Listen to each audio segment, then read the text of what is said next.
Welcome into day 2 of the UTSA Invitational here in San Antonio. Beautiful weather yet again for 3 more games on tap for this afternoon, including a look at the defending national champions twice. Alongside Kat Osterman, I'm Alex Loban. Kat, our first matchup of the day will feature number 1 Texas taking on 25th ranked Washington. The Longhorns coming off their season debut last night, a 15-10 win over Nebraska. Yeah, Texas scored early and often. Leanne Good got them started with a home run in the second inning, and they just never looked back. Contributions 1 through 9 in the lineup. Washington going to have to look to slow down the offensive outpour that Texas has. Should be a good one coming up next. First pitch between the Longhorns and the Huskies straight ahead.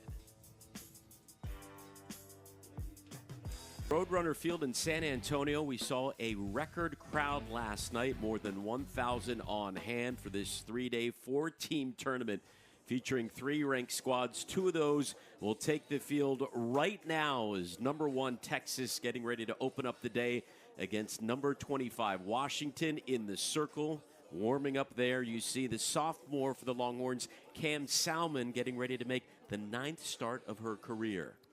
Yeah, the sophomore had some good innings late last season for Texas, grooming her to be able to step into a role next season or even this season as that number 2 spot's up for grabs. Going to see a lot of upspin, screwball, rise ball, has a changeup, working on a drop ball as well to mix in.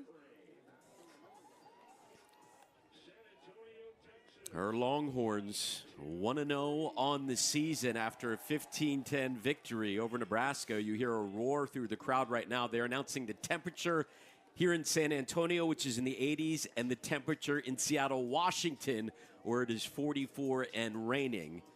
So the Huskies fans glad to be here enjoying this tournament. As leading things off for the Huskies will be Ava Carroll, the junior outfielder out of Canby, Oregon. This Washington team 1-1 on the young season.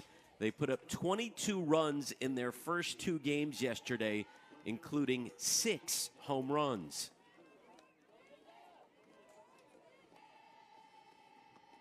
And we are underway as the first pitch from Salmon misses outside. Ava Carroll, leadoff hitter, 1 for 5 so far on the year. Was one of the program's top hitters a season ago, batting .321.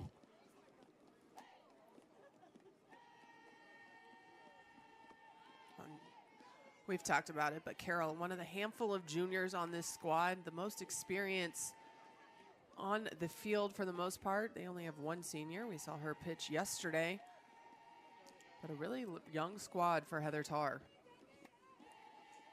Washington lost to Nebraska 8-5 and then bludgeoned UTSA 17-0. And there is a strike from Salmon, her first of the season. Cam Salmon, former number 4 recruit in the nation. Last year went 7-2. A sub-3 ERA in 8 starts. Taken to center, Henry. Like she lost it for a moment, but recovered for the first out of the day. A big grin on her face after that. If you missed it last night, she actually got hit in the face by the ball, diving to try and grab one, but toughed it out and stayed in there. And that nightcap against Nebraska.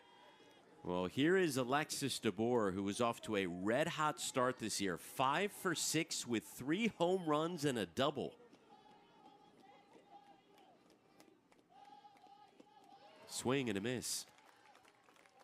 That's a sign of respect right there. Cam Salmon coming with the changeup first pitch to DeBoer, knowing she's aggressive, knowing she sees the ball well, changing the timing right off the bat.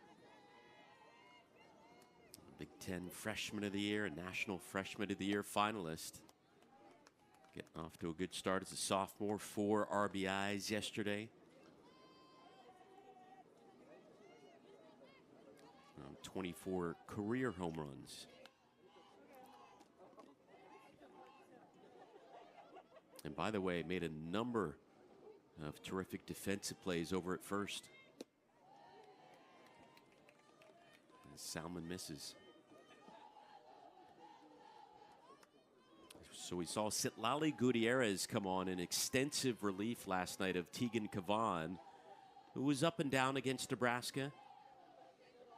So Salmon making her first appearance of the season. That one turned foul. Last night was interesting. We saw both Tegan Cavan and Jordy Fromm have their struggles. Both gave up home runs in that high-scoring affair. We thought maybe it would be a pitcher's duel, but that wasn't the case.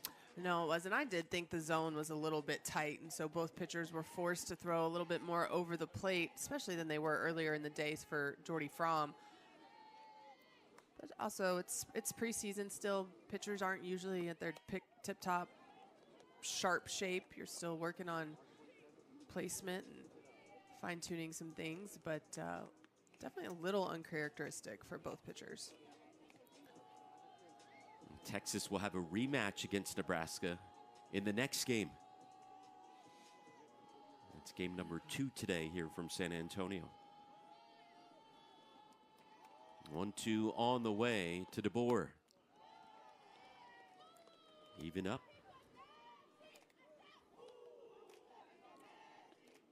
Alexis DeBoer, former number 11 recruit in the nation. And scary how good she was last year without being fully healthy. They said now she is back to 100%. But watch as that one sail in there. Called strike 3 on DeBoer.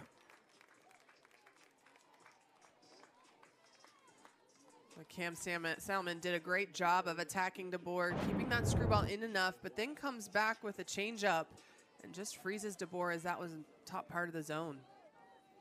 Strikeout number 1 on the year for Salmon. Here's Jaden Glab, veteran catcher, batting third. And she takes strike 1. Glab 1 for 5 on the young season.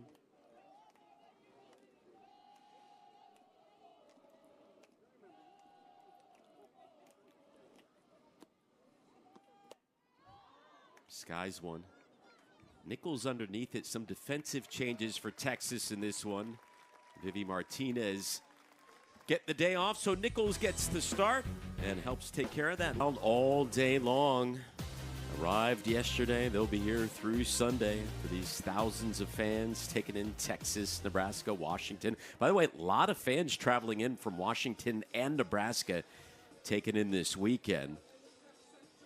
And meanwhile, for the Longhorns, they'll be going up against Morgan Reimer, getting the start in the circle. The sophomore went up against Nebraska yesterday. Gave up 5 runs, but only 2 earned in 5 innings in that loss to the Huskers. Yeah, Reimer came in and really did a good job being able to keep the Huskers off balance. Not a big swing and miss pitcher. Doesn't get a lot of strikeouts, but does a great job spotting the ball and changing speeds. Mixes speeds various different ways, but will stay mainly down in the zone. Going up against a Texas offense that posted 3 home runs, 5 doubles, and 6 walks against Nebraska pitching last night. Part of that against the great Jordy Fromm. And that 15-10 victory. So here we go. Ashton Maloney leading off, 1 for 4 last night. And takes strike 1 from Reimer, the team leader in wins a season ago when she posted 16 victories. Struck out 125 and really became the go-to arm as the season went on for Heather Tarr. Maloney takes one to left field. Backing up and making the grab on the run is Carroll. 1 away.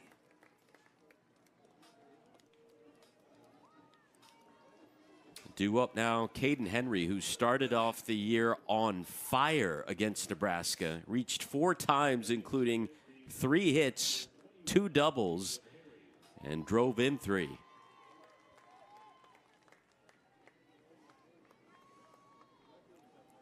Infield creeping in. That one misses upstairs.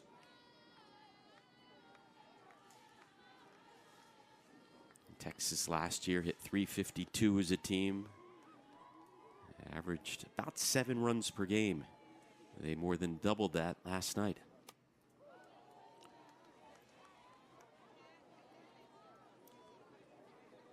We talked about it last night, but Texas was just extremely disciplined. You could tell they had a game plan to see the ball up in the zone. They were able to stick with that game plan. Even when Nebraska changed pitchers, they were still very, very disciplined.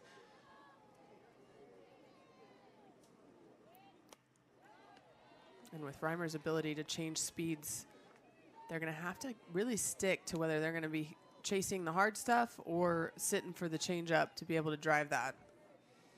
Changeup was fouled off there, so the count goes 1-2 to Henry.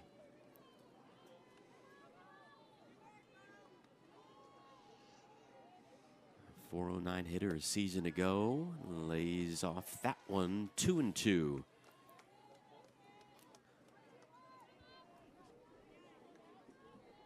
Reimer was a key member of Team Canada last summer.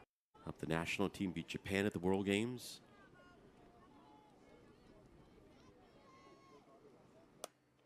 Henry pokes one to left. That one deflects off of Carroll in left field. Schillen up on second. Kat, we have seen multiple teams struggle in left field this weekend. Yeah, I think, well, a lot of the struggle early on was the angles for outfielders towards the fence. This one, Carroll's just playing back, which respectfully, Caden Henry hit the ball to the fence yesterday.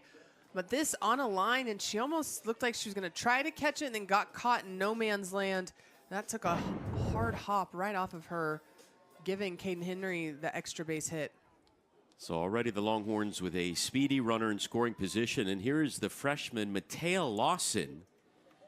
Lawson went 1 for 4 in her Texas debut. And if you don't know anything about Mike White, he can't help himself. He's going to make a lineup change here or there. Rarely see the same exact starting lineup or batting order back-to-back games. So Lawson moved up in the lineup to the number 3 spot. Vivi Martinez getting the day off. I think he's being careful, too. Reese Atwood getting to be DH, not pressing her to catch 5 games the first weekend out. As you mentioned, Vivi Martinez coming off the ACL, not pushing her too much too early as well, so that way they're fresh and healthier down the road. And on top of it, wants to see what his freshmen can do. It's a highly touted class between Matea Lawson and JC Nichols being able to play in the infield. And when you have the opportunity to give them chances against high caliber competition, go ahead and do it, especially early in season. Lawson, a big-time prospect. Ahead in the count, 2-1.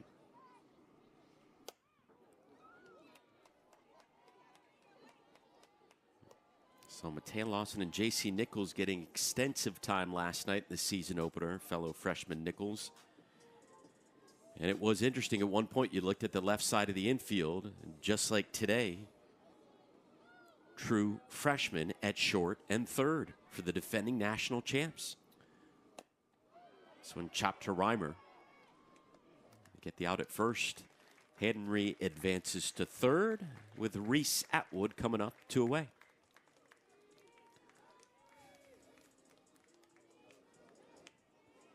We mentioned at one point halfway through the Nebraska game, every starter for Texas had reached except for Reese Atwood. After that moment, she went yard and singled. 2 for 5, 3 RBIs in her season debut. Swinging away at this one, deep to right center, gone, Reese Atwood, now 1 home run away from tying the Texas all-time record.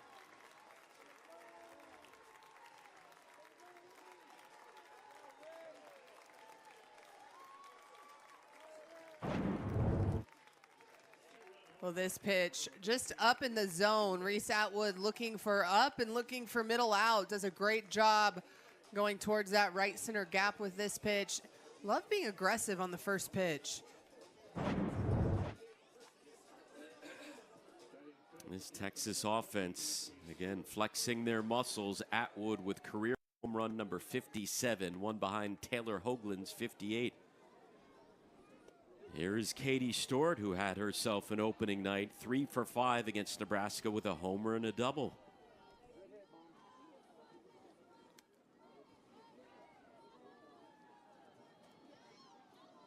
I see Reimer come right back with a changeup to Katie Stewart.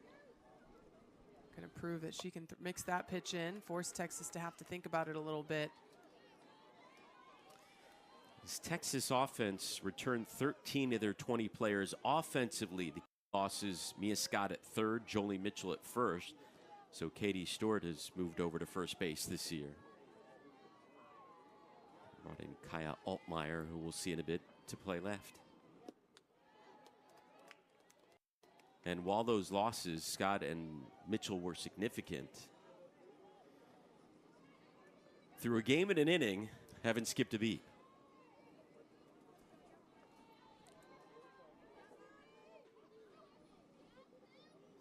Stewart ropes one foul.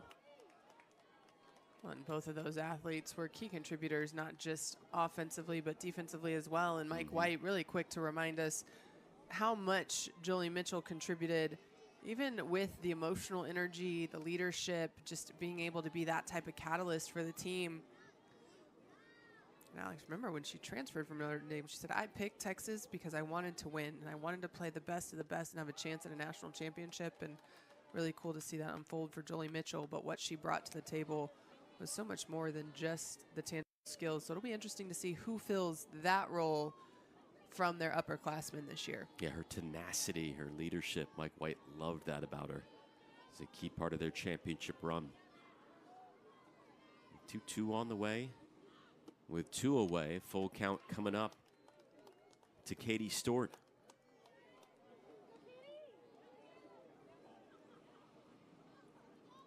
Mike White in his 8th year at Texas, fresh off his first national championship and the program's first in history.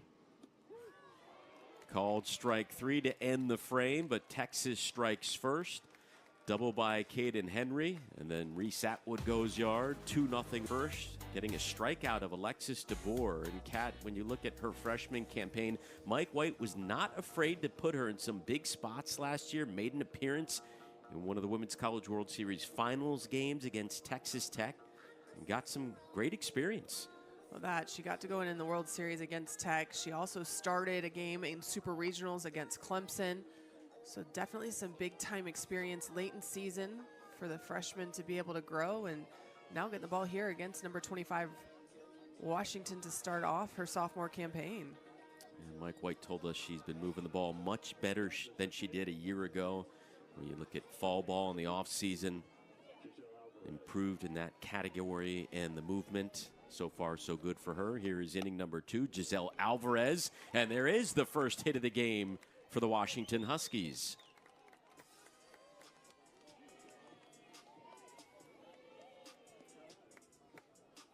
Alvarez, the junior from California, over at first. So this is supposed to be a screwball, just not outside enough. So Alvarez sees that over the plate, able to drive it up the middle past good. Those lefties have to make sure you paint that corner.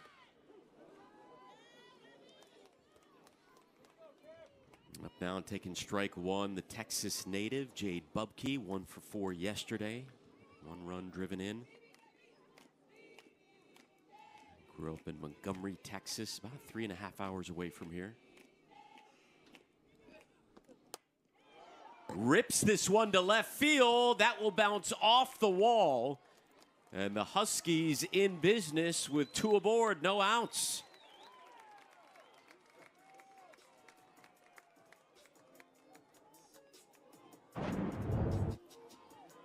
Well, this pitch elevated but over the plate. Bubke takes this to the wall, but heads up by Kaya Altmaier, the senior, knowing to play it off the wall. If she's not turned around ready to field that, that's extra bases and runners in scoring position. Great job by the senior in left field to keep that to a 1-base hit. Sophie Mazzola gets hit right away, and just like that, the Huskies will have the bases loaded here in the second.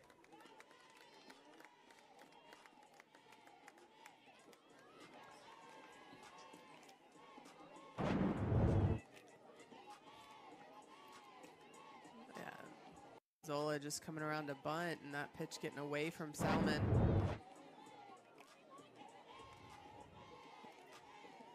Where with a young pitcher, it's not about not ever getting yourself into adverse situations, but it's the snowball effect. A single turns into a really hard single.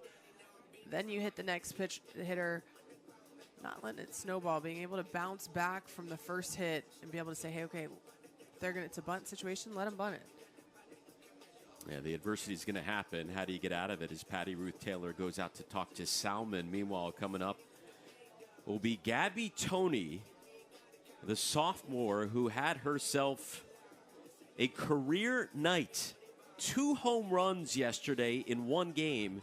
She had 1 home run the entire 2025 season last year. Yeah, Gabby Toney was seeing the ball big yesterday, and a big threat here for Washington against Cam Salmon. Have to be careful and really have to fine-tune where you're locating this ball on the plate.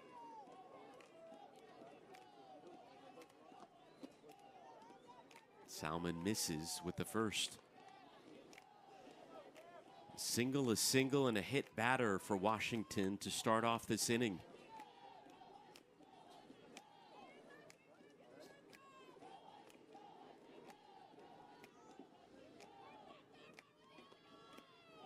That one gets away from Katie Stewart, and a run comes in for the Huskies. Remember, Stewart is catching today. Reese Atwood DPing, and Washington is on the board.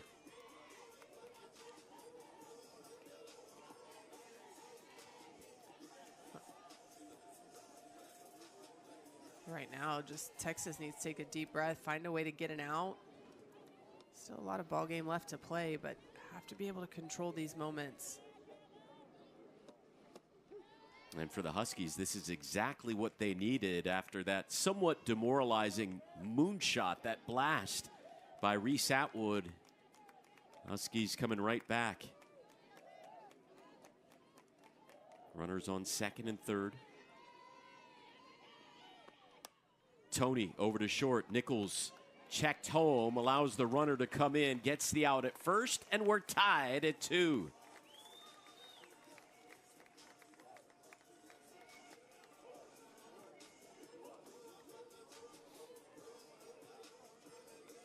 Yeah, there would have been no play at home there. Too tight. Well, and this early in the game, infield's not going to play in to cut the run at home, so great choice by J.C. Nichols. Marley Teasley, talented freshman, 2 for 5 yesterday, swinging away at the first pitch and immediately pops it up for out number 2.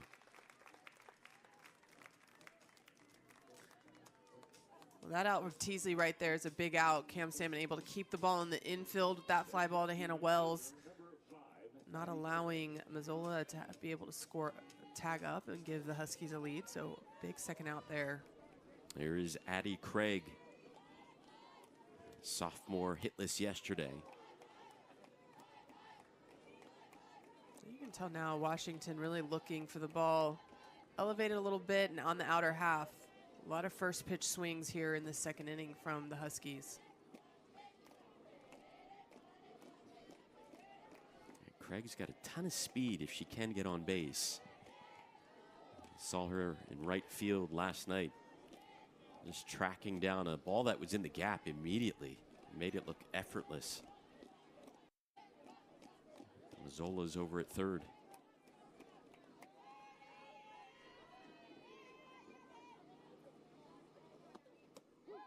One and two from Salmon.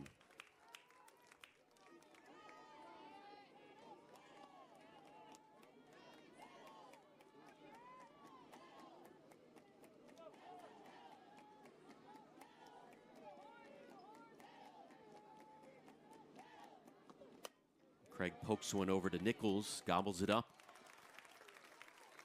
And the top half comes to an end, but the Huskies come right back and even things up at Country. They added outfield bleachers that sit about 600 people. We talked to all the coaches this week, Kat. Everybody was excited to come here and participate in this tournament. Rhonda Ravel, Heather Tarr, Mike White, and of course, the host coach, Van Studeman.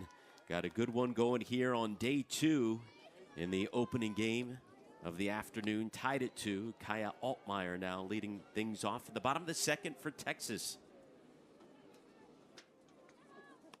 Well, Altmaier.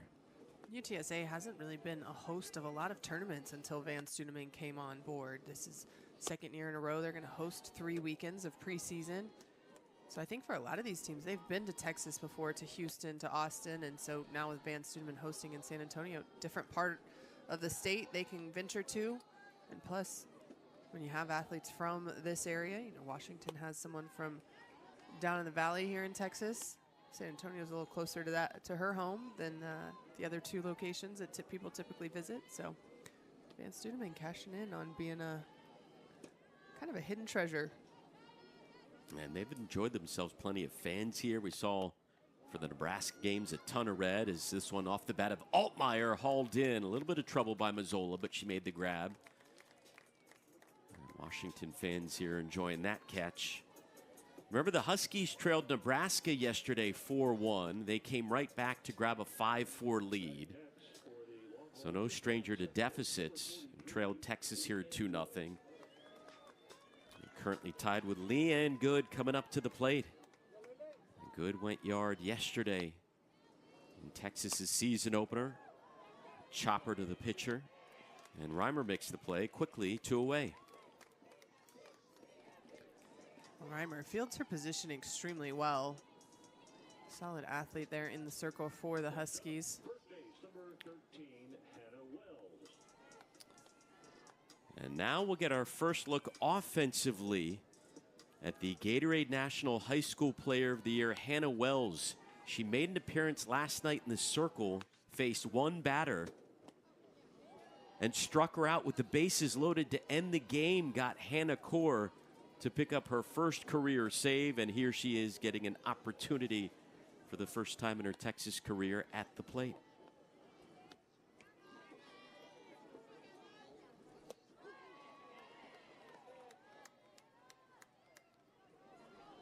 Hit .602 in her final year of high school in Coahoma, Texas. Set a state of Texas single season home run record with 31 long balls. Behind 1 and 2. A lot of times when a pitcher is a two-way player, the question is always going to be, can that translate to the Division I level? Because it's a lot of work to be able to put your bullpens in and go get time hitting as well as scouting both. I think Hannah Wells equally as good at the bat as she is in the circle.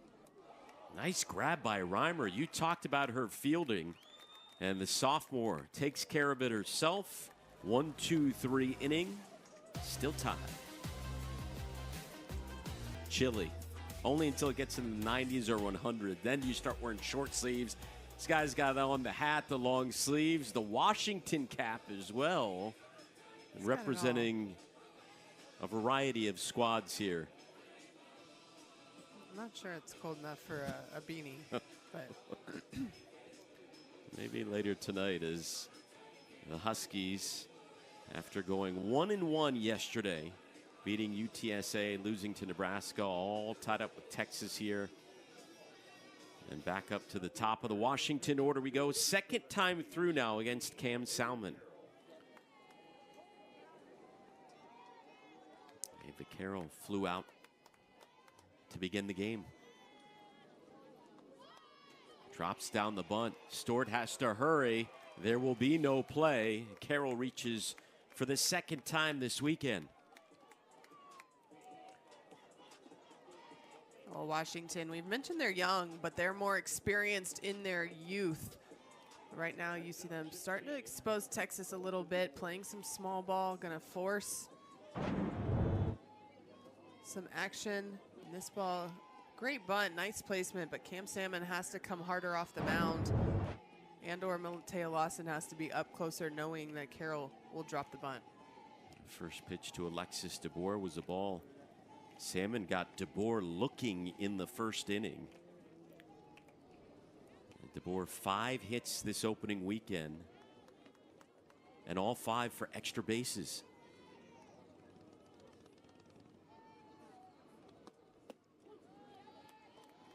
In there for strike one. We mentioned yesterday how Alexis DeBoer, the daughter of Alabama head coach football Kalen DeBoer, her first collegiate hit and home run both actually came in separate games while Washington was playing at Alabama with her dad in the stands.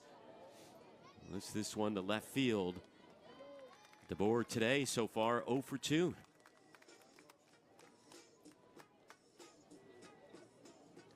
Well, Salmon done a great job of making sure she keeps that screwball into DeBoer's, mixed the changeup just enough.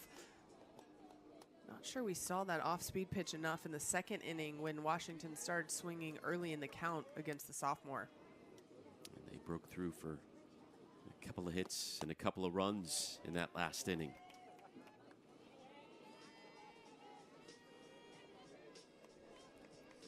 Texas will face Nebraska after this game, and Washington will end up playing Washington plays tomorrow twice.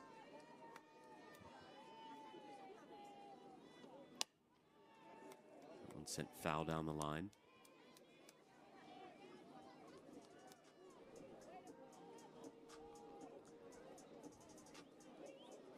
Nightcap today will feature Nebraska and UTSA.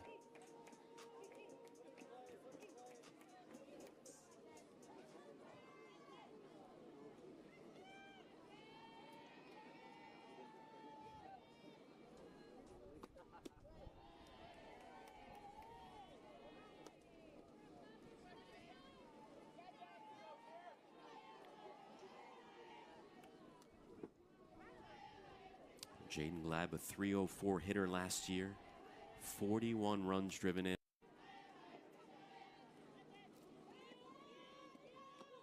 Swinging away for the strikeout. The throw into second goes into center field, however, and Carroll is in scoring position. Second strikeout of the day for Salmon.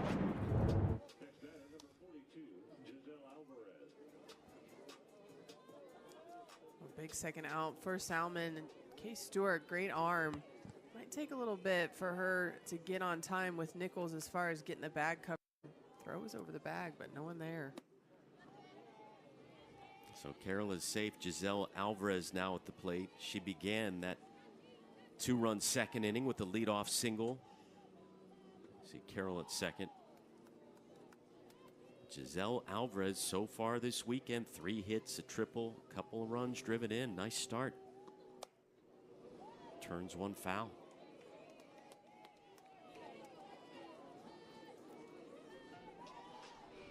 One of the team leaders, Heather Tarr, talks about Alvarez's husky passion.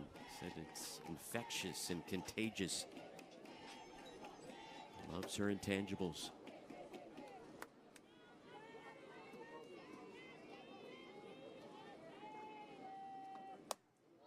Alvarez lifts one, shallow right center. Henry charging in. And that'll be it. Runner is stranded. It's still tied as we move on to the bottom of the third. 2 hitters due up for Texas here in the third. We'll see Ashton Maloney coming up in just a bit. She's on deck, but first, before her, it'll be the freshman J.C. Nichols leading things off for this Texas offense. Going up against Morgan Reimer, the sophomore has settled down, retiring 4 consecutive Texas batters after giving up that 2-run homer to Reese Atwood.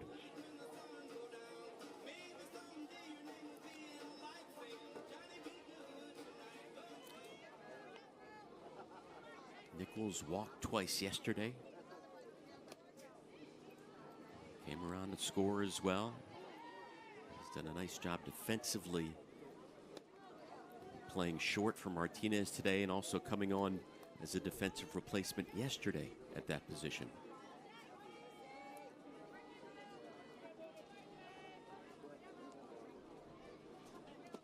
Well, the versatility of this freshman class is something that Coach White really enjoys. As you mentioned, Nichols playing third and short. Matea Lawson can play third and second if need be.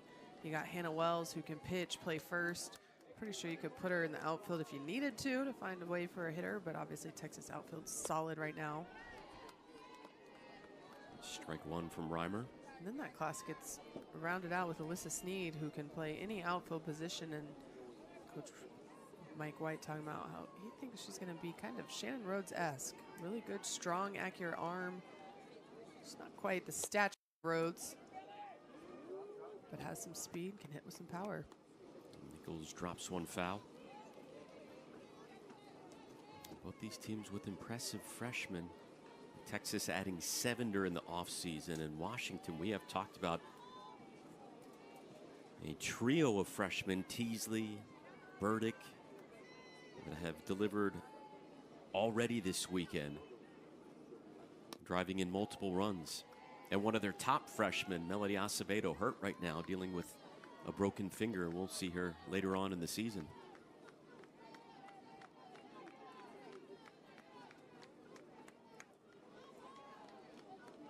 Count 2-2 to Nichols in the 9 spot.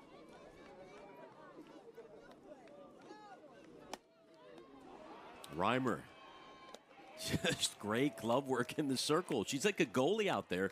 Nothing's getting past her. I was about to say, Texas can't get it past Reimer right now. You see Nichols reaches for this one off the plate, off the end of the bat. So ground ball for Reimer. But still, pitcher jumping out there, making sure she snags anything within her reach. She's induced 3 straight groundouts and now retired 5 in a row. Here's Ashton Maloney. Flew out in the first.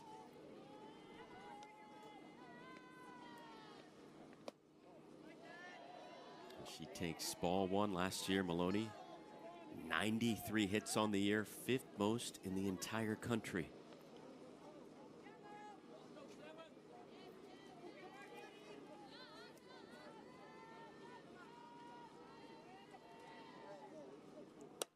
Maloney pokes one over to left, her first base hit of the day.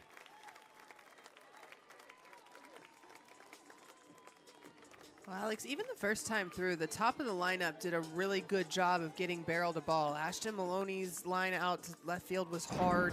Kaden Henry put the ball in play well.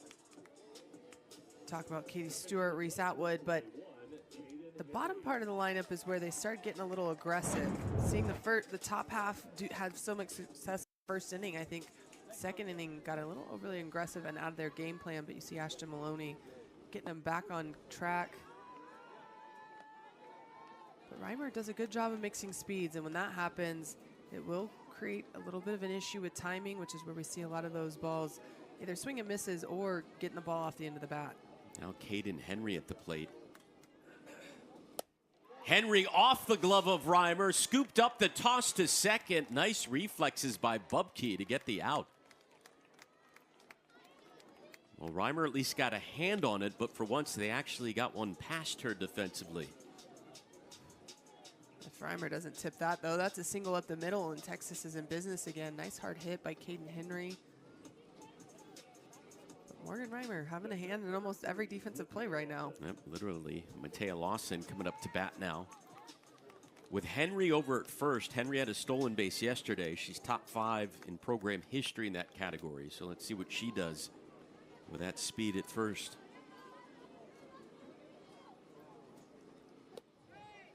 There are 2 outs, so may just be content to stay over at the bag. With Lawson at the plate, the freshman Lawson grounded out in the first inning. Now 1 for 5 to start her young Texas career.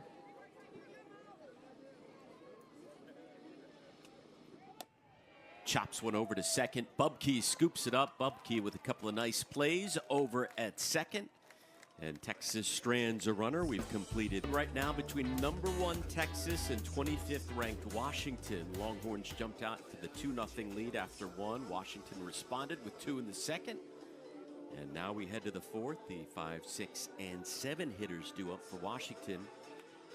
Jade Bubke will lead things off after making a few nice defensive plays over at second to end the last inning.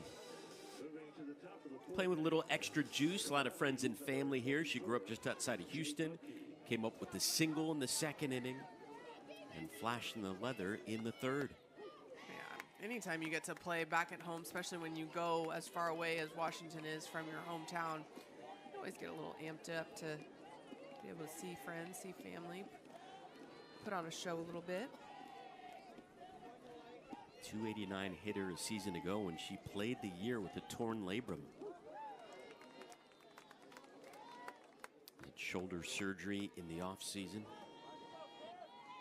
Looking good and healthy so far this year for Cam Salmon. 2 runs allowed, 1 earned, a couple of strikeouts, no walks. Bupke stays alive. Better approach to Bupke this time, getting ahead of her 0-2. See her working down the zone, starting to work that away to lefty, or excuse me, right-handed hitters a little bit. That'll be key for Salmon as she continues to mature in the circle, is being able to control both sides of the plate.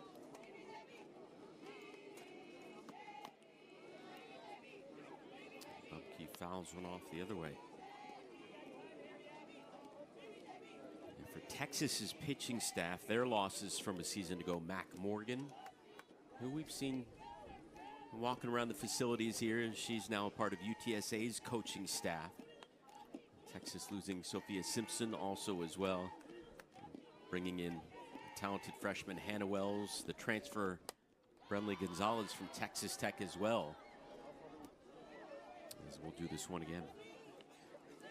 Gonzalez, the only one we haven't seen so far early in season. She was thrown in the bullpen a little bit ago, so might be on deck here in this game. But Coach Mike White talking, really feels like the circle got shored up.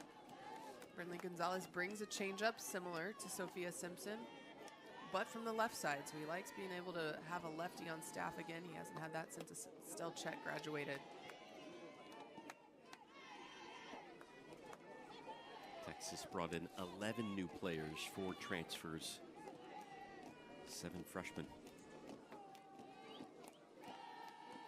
2-2 on the way to Bupke.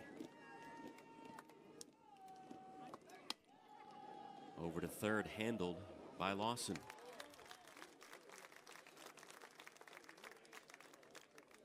And third base was an interesting position over the last few years for Mike White, because you remember when Mia Scott started her career there, and she alternated between third and center.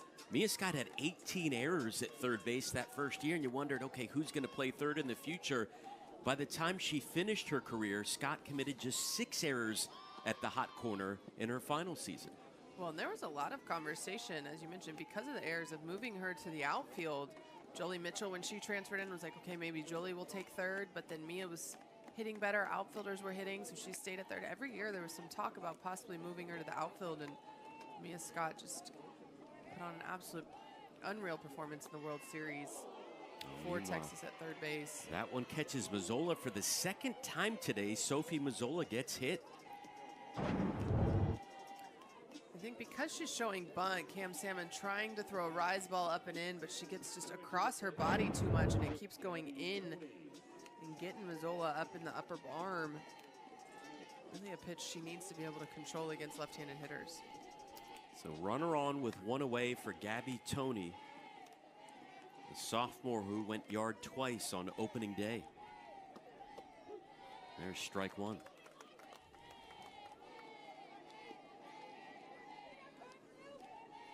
Washington offense that hit .291 a season ago.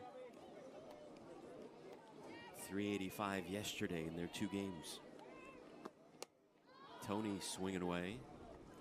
Lawson is there.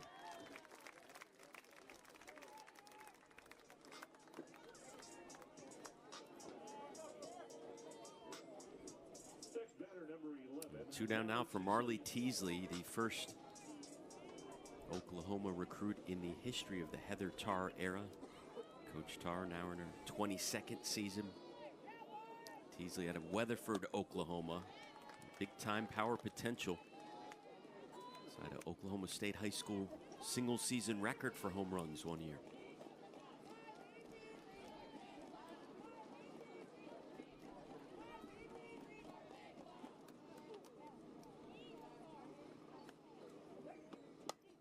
Teasley to right field, and making the grab is Ashton Maloney. Mazzola stranded at first. It remains a 2-2 game here at Roadrunner Field. Last this year's national leader in RBIs, Reese Atwood, who has already gone deep today and yesterday as well as the season opener. You look at her astronomical numbers, Kat, more than 200 RBIs, more than 200 hits, and now 1 home run away from tying the Texas all-time record. Well, and you know, at some point she's going to tie it and break it. It's not if, it's just when and how early in the season. But Reese Atwood has absolutely been a force since she stepped on 40 acres in that sophomore year. It really was her breakout moment. But remember back to her freshman year too, Alex. She had quite a few clutch walk-off home runs for Texas. Very memorable one against Oklahoma State at home during Big 12 play. Even though Mike White said he initially recruited her as more of a defensive catcher, that was really what he noticed about her coming out of high school. And she was very much known for her defense and for her arm, her ability to get strikes and throw people out. But obviously you see the development under Steve Singleton, and even now with Aaron Earlywine and his influence on their swing decisions. It's been impressive early in season. Reimer being careful this time around as the count goes 2-0.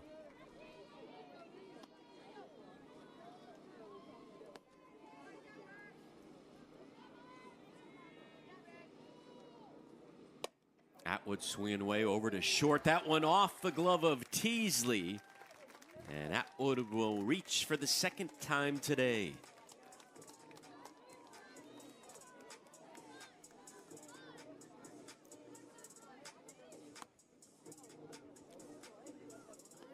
So again, Washington still trying to figure out that shortstop position with a number of freshmen vying for the role. Well, this ball was up the middle. Teasley ranged well. Just pulled up a little bit early, but it's going to be a really good play even then, because even fielding that, she's going to have to get around it to set and throw. Pinch runner Katie Bennett will take over for Atwood at first. Bennett stole a base last night against Nebraska. And here is Katie Stewart at the plate. She struck out to end the first.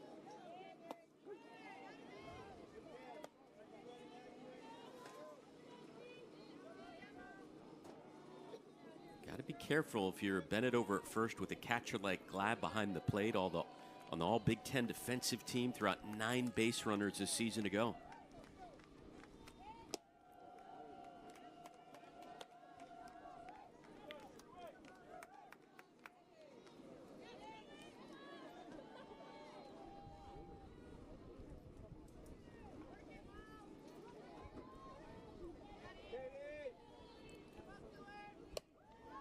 Stewart gets under 1. Craig is there. First out of the inning. That off-speed pitch. Looked like Katie Stewart was sitting in a little bit. You saw the aggressive hack, but just a little bit out in front and under that. Texas starting to try to make a change in game plan here against Reimer as she throws more off-speed pitches at them.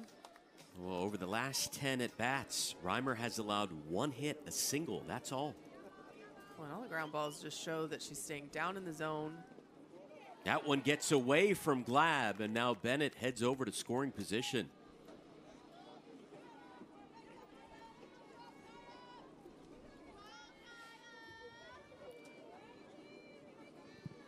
A tight game like this, it could end up being a big play.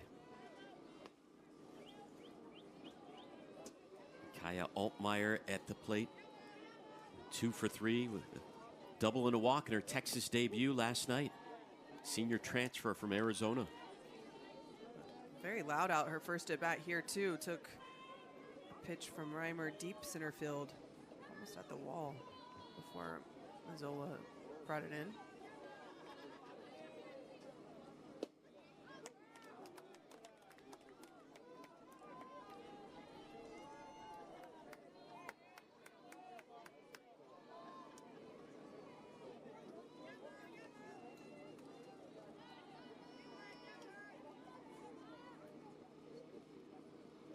Swing and a miss for strike 2.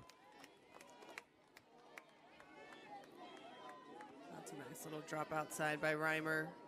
Able to go down in the zone against Altmaier.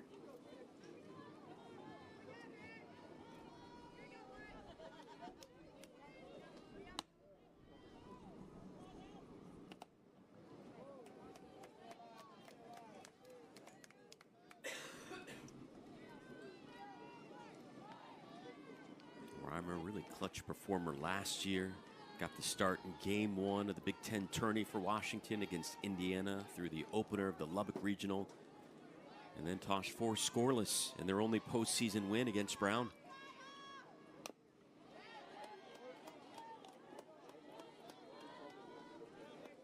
Really has stepped up against tough competition.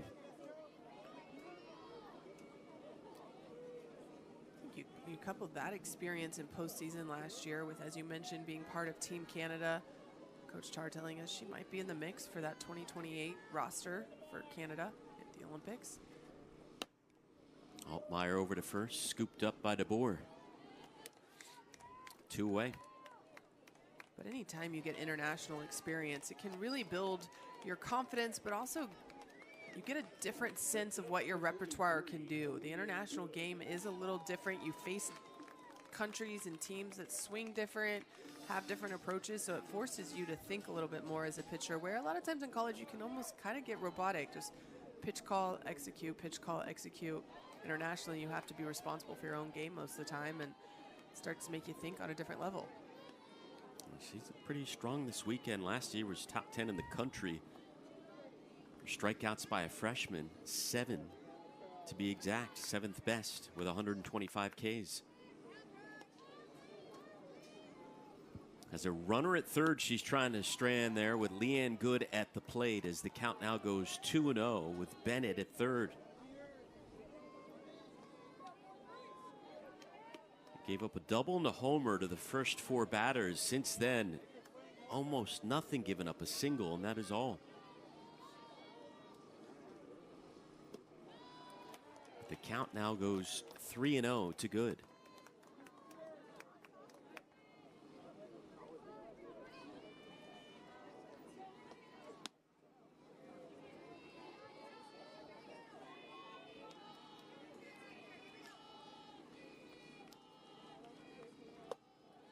And a 4-pitch walk. Her first free pass of the day. When you talk about and that's not a bad walk. You're walking a veteran clutch hitter, opting for a freshman behind her, so now an opportunity to go at Hannah Wells, who had a weak ground out at Reimer, her first at bat.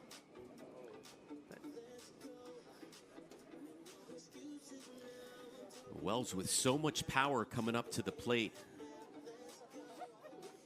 Mentioned her impressive stats in high school, growing up in Texas. 86 career home runs, a state record. You could see even when she was pitching last night in the circle, showing off her power and velocity at the plate. Got plenty of it as well.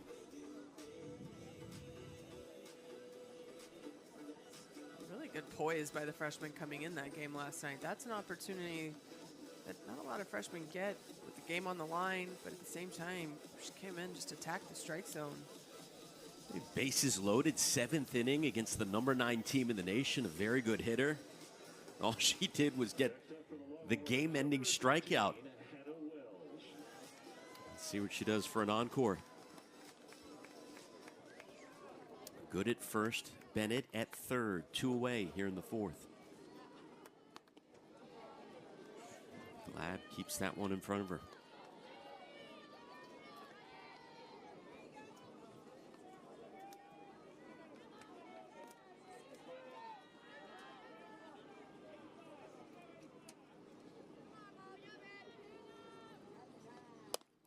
Wells gets into one, deep center field. Congratulations, Hannah Wells, on career home run number 1.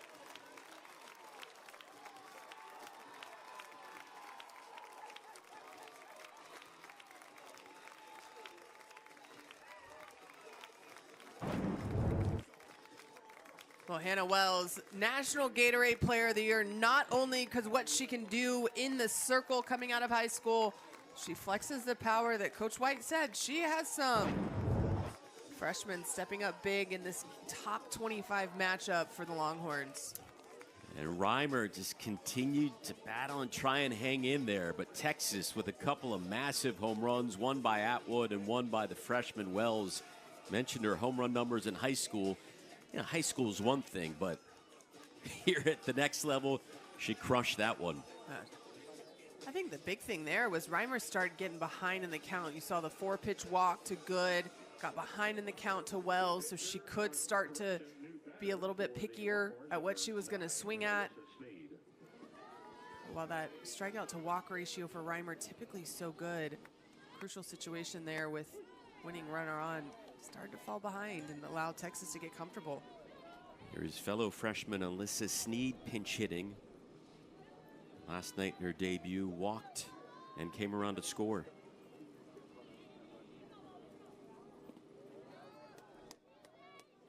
And Texas is the home team for today's contest, and for the next one as well against Nebraska. And time is called.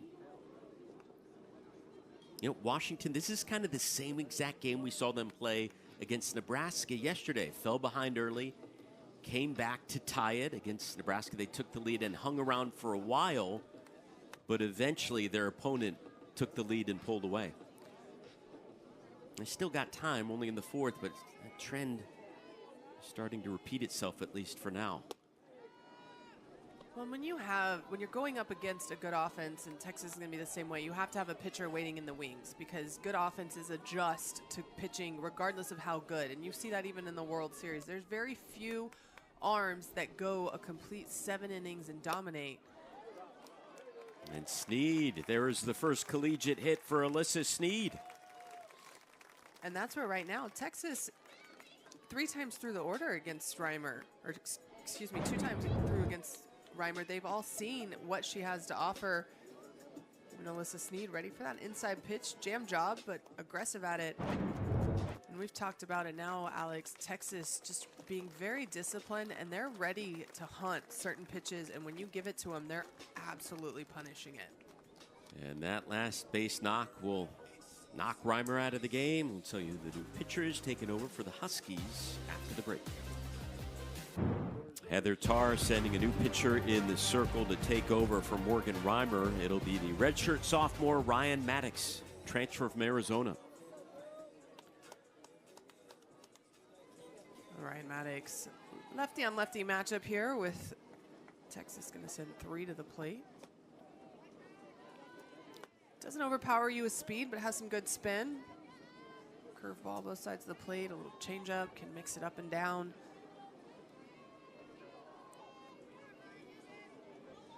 Facing Ashton Maloney, who's 1 for 2. Maloney drops down the bunt. Throw over to first in time. And that'll do it here for inning number 4. Maddox faces 1 batter. Gets the out, but Texas jumps back in front this time.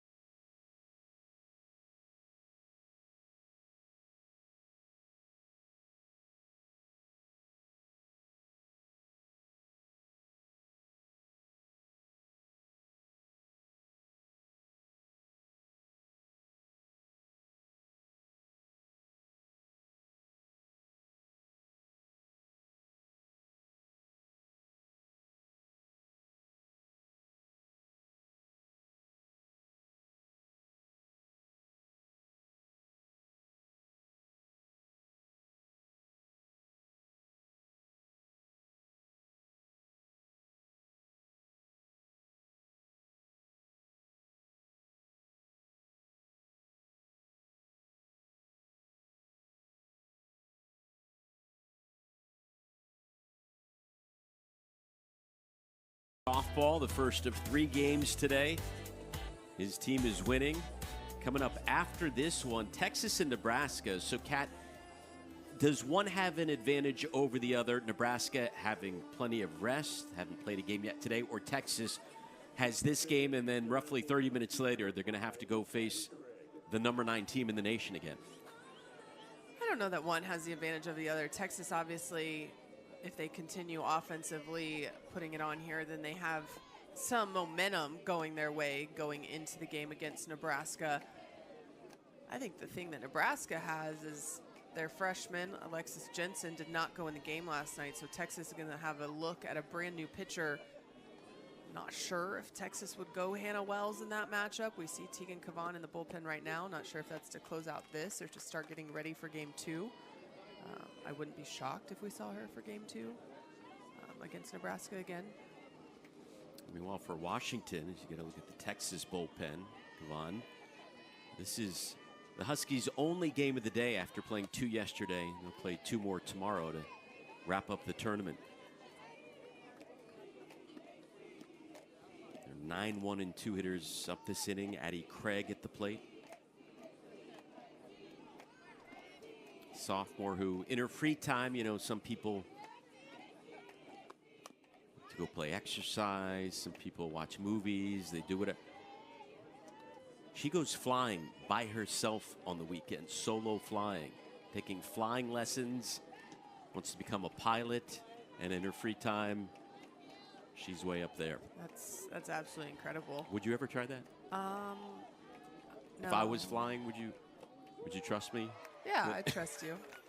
Not a chance. Strikeout by Salmon, her 3rd of the day. I think that's absolutely incredible, and female pilots such a rarity, but more and more starting to get into the business.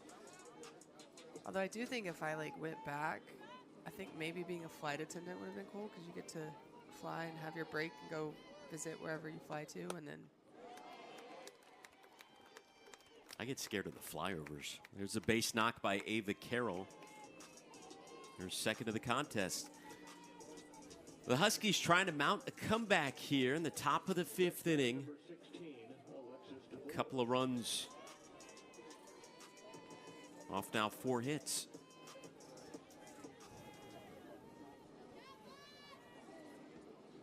Here is Alexis DeBoer. Had a huge opening day. Today so far, however, different story, 0 for 2 against the sophomore Salmon with a strikeout and takes strike 1.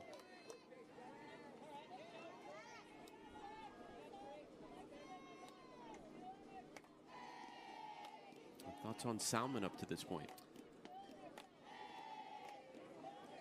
She's been pretty consistent. She's able to pound the zone enough, mix speeds just enough. So that's been helping her out, especially in big-time situations. You know, she's been able to keep, knock on wood, right now, Alexis DeBoer at bay, which mixing speeds, mixing both sides of the plate. I think as Washington got a little bit more aggressive, she got on her heels, but she recovered nicely after the 2nd inning. And Carroll was going. Carroll's got speed over at first. Already a couple of stolen bases in the opening few days of the season.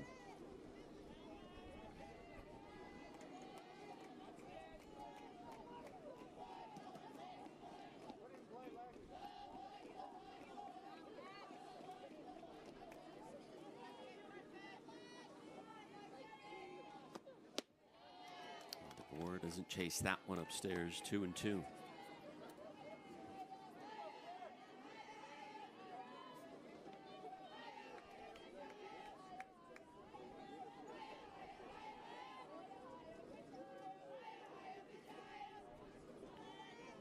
Pitch number 60 on the day from the sophomore is fouled off. Well, you can see Alexis DeBoer now trying to adjust her game plan to Cam Salmon, knowing that changeup. She struck out looking at it in the first inning.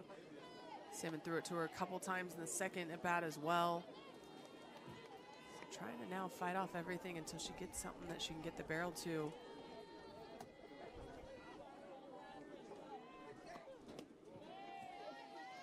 A full count coming up. The outstanding sophomore.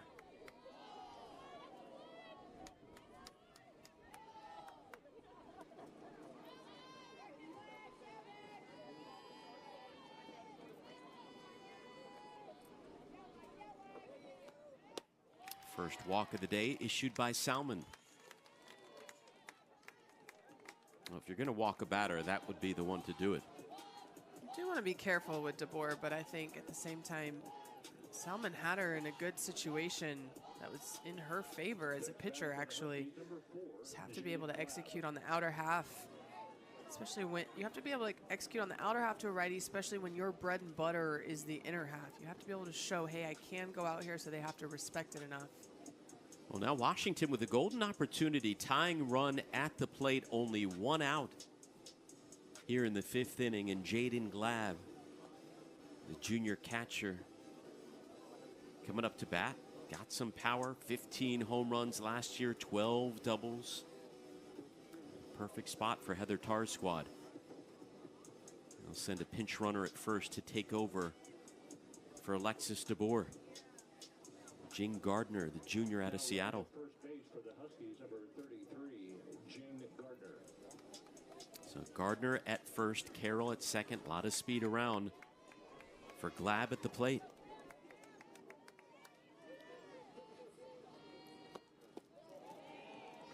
And takes ball one from Salmon. This is the 3rd time through the order for the sophomore.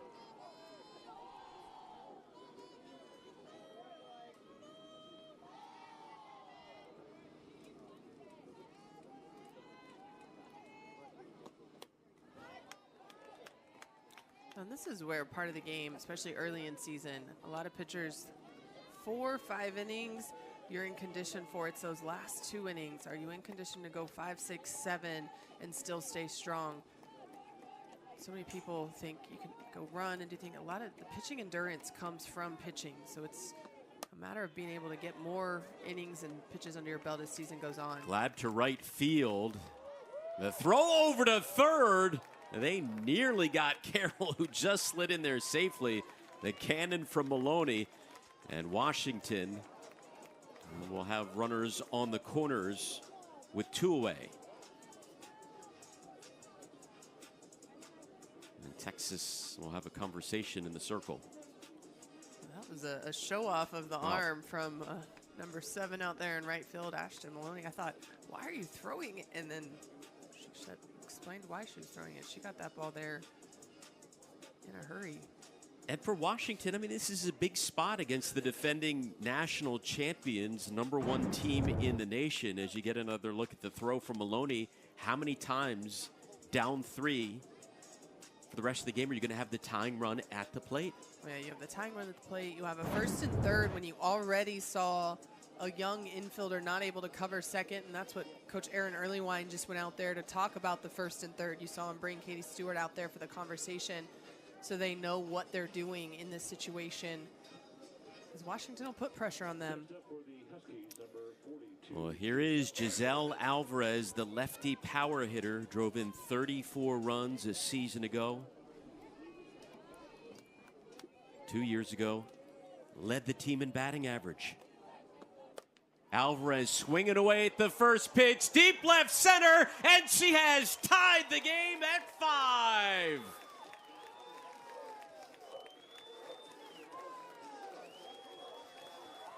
What a swing from Alvarez.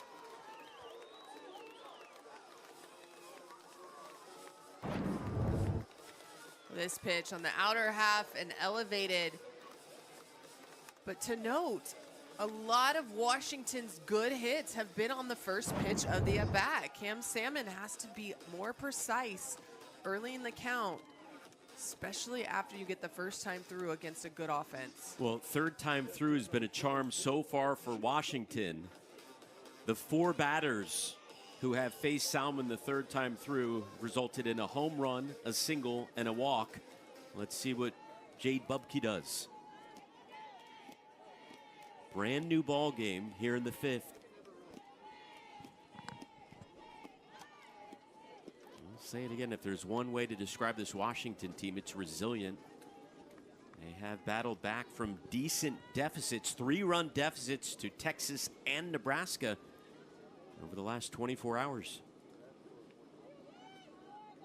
Well, and early in season, it's a matter of pitchers starting to fine-tune their locations. You can't just throw in an area. You have to have a fairly small spot you're focused on, and that's where you really have to live.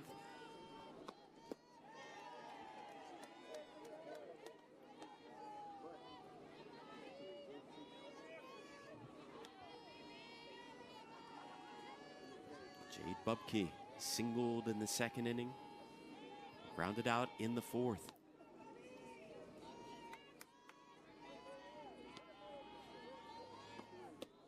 That one misses.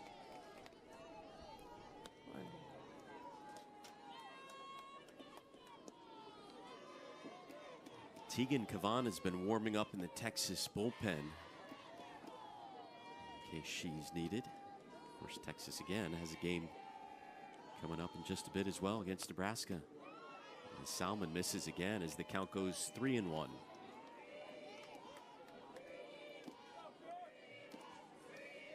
Dual action in the Texas bullpen. There's Brenly Gonzalez, the transfer from Texas Tech, and Cavan out there.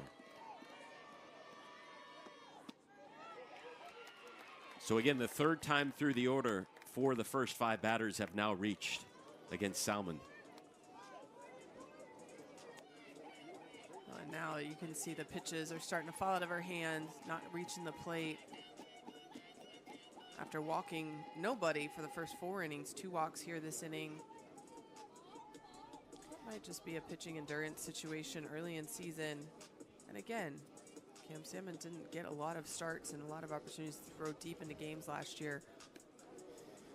That will be the end of the road for Cam Salmon. She will be replaced by the Women's College World Series most outstanding player, Tegan Cavan, who just exited the bullpen. And we'll get ready to make her way to the circle. Mike White talking things over with his team. And the handoff is made. We'll take a timeout here in San Antonio in what is now a tie game between #1 Texas and 25th ranked Washington.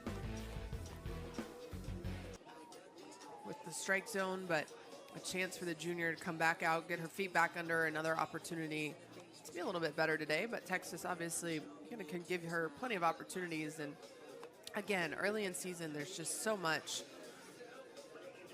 that you have to get used to, but at the same time, also so much film. Tegan Cavan is not an anomaly anymore. Everyone knows who she is and what she throws, and so for the junior, it's not necessarily about reinventing yourself, but how can you make yourself just a little different, show some different looks throughout the course of a game. Facing Sophie Mazzola, who's been hit by a pitch twice. Cavan, no stranger to coming out of the bullpen. She is Texas's all-time leader in saves, although this obviously not a save situation. Tied at 5, Bubke over at first, 2 away. And the 1-0 on the way to Mazzola. In there.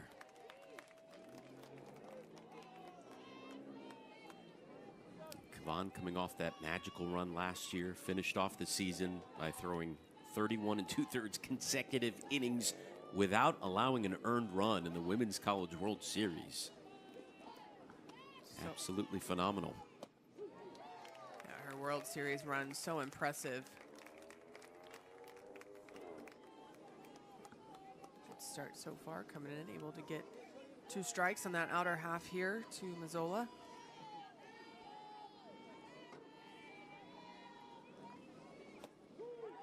Called strike 3 to end the inning.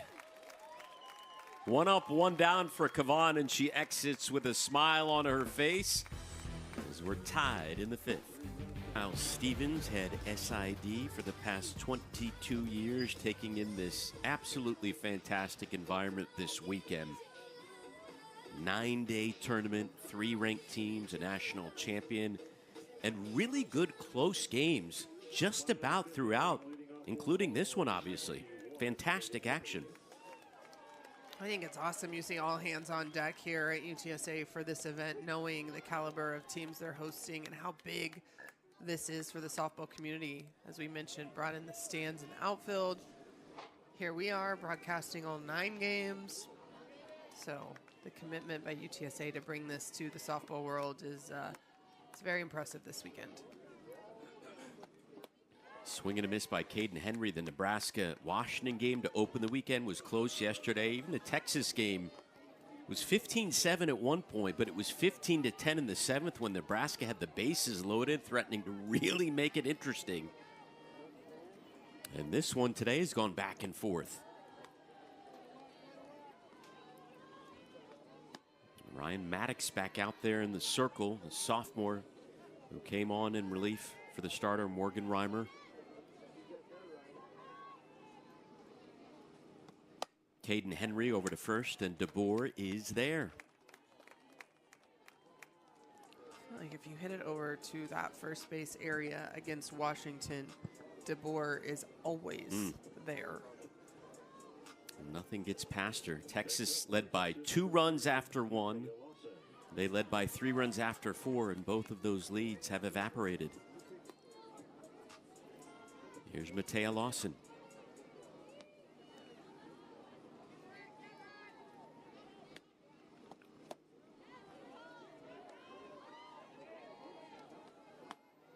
Lawson bumped up to an important spot in the lineup for Texas, the 3 spot, as they gave Vivi Martinez, veteran shortstop coming off a knee surgery a season ago. They gave her a rest. Lawson falls behind now, 0-2.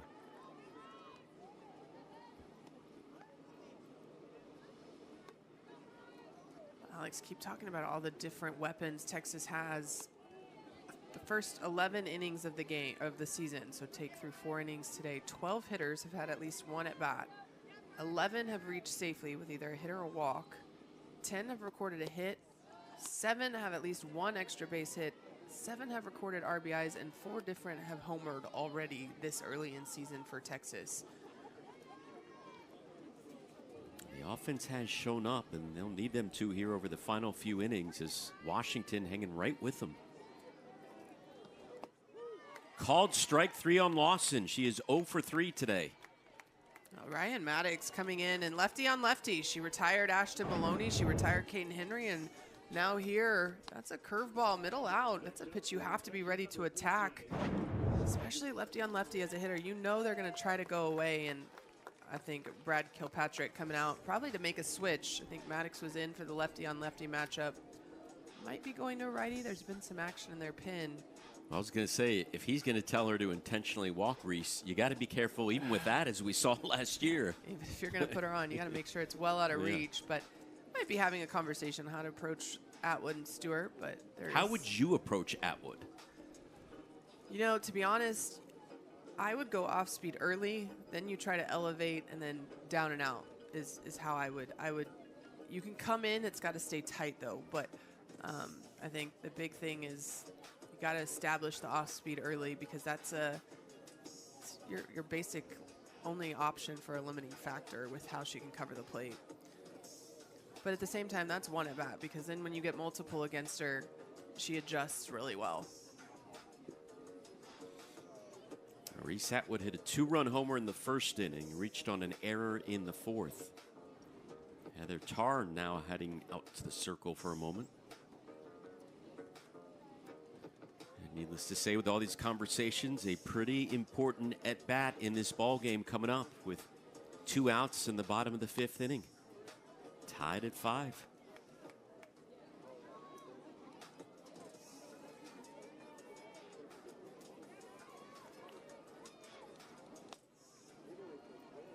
Atwood sitting on 57 career home runs.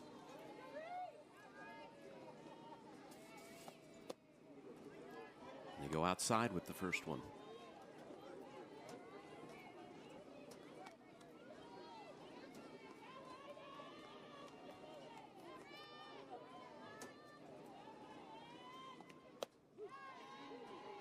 Finds the strike zone. The key for Ryan Maddox here, that's a little backdoor curve in the outer half. If she comes in, she has to get in on Reese Atwood.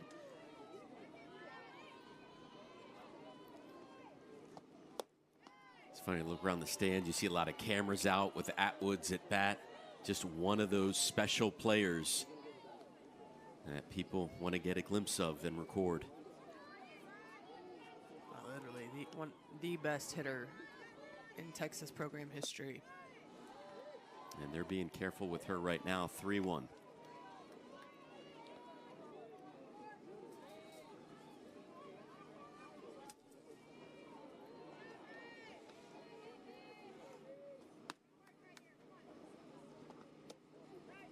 Free pass for Atwood. Reaches for the 3rd time today.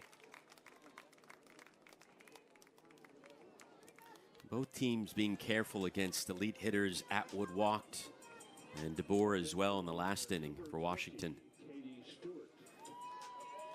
Here comes Katie Stewart. Had a big day yesterday, 3 for 5 with a homer and a double. So far today, 0 for 2 with a strikeout. Junior out of Illinois, top 10 in program history in RBIs. Strike one. Well, there you see Maddox going at Stewart with a changeup right off the bat. Trying not to let Stewart get on time early in this at-bat.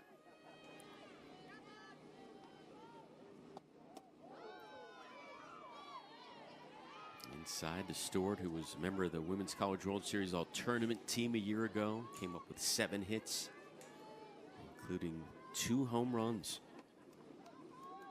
He's been a flat-out great hitter ever since she arrived on the 40 acres. 2-1 now.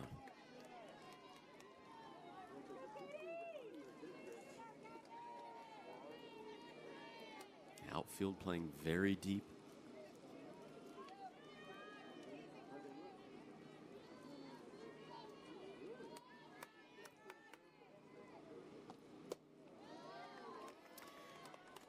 Just like to Atwood, Maddox falls behind 3-1.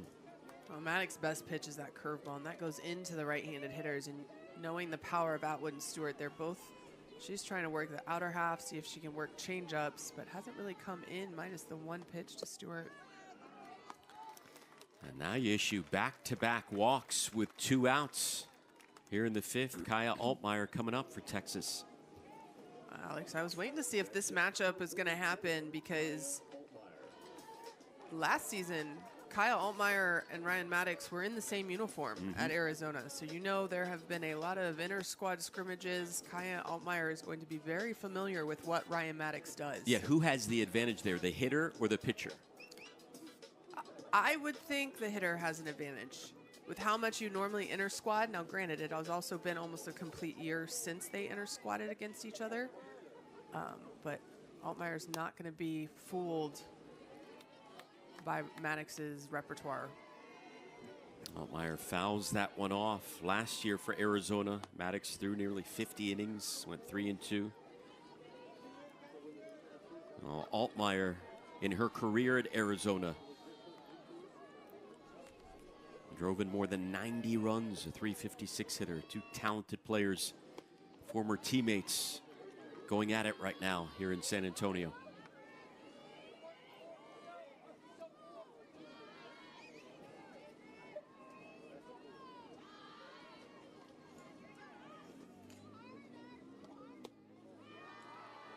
Two and one.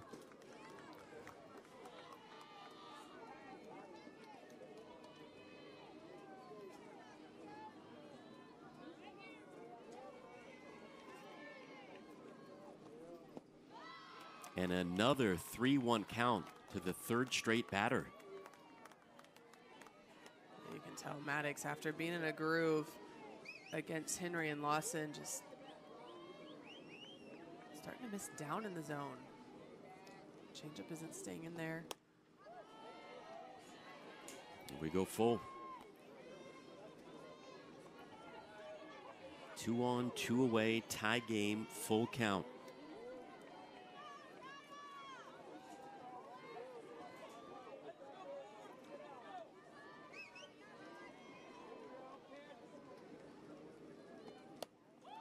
And we'll do it again.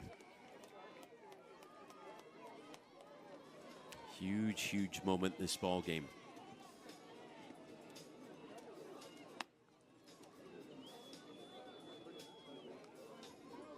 Altmaier flew out in the 2nd, grounded out in the 4th. A couple of hits last night. Locked in an absolute battle. Well, that pitch a changeup, so Altmaier making sure she got just enough of it to waste it. Gets herself another crack at her former teammate. Altmaier steps in the box, and we're ready to go. The payoff pitch. And another foul ball.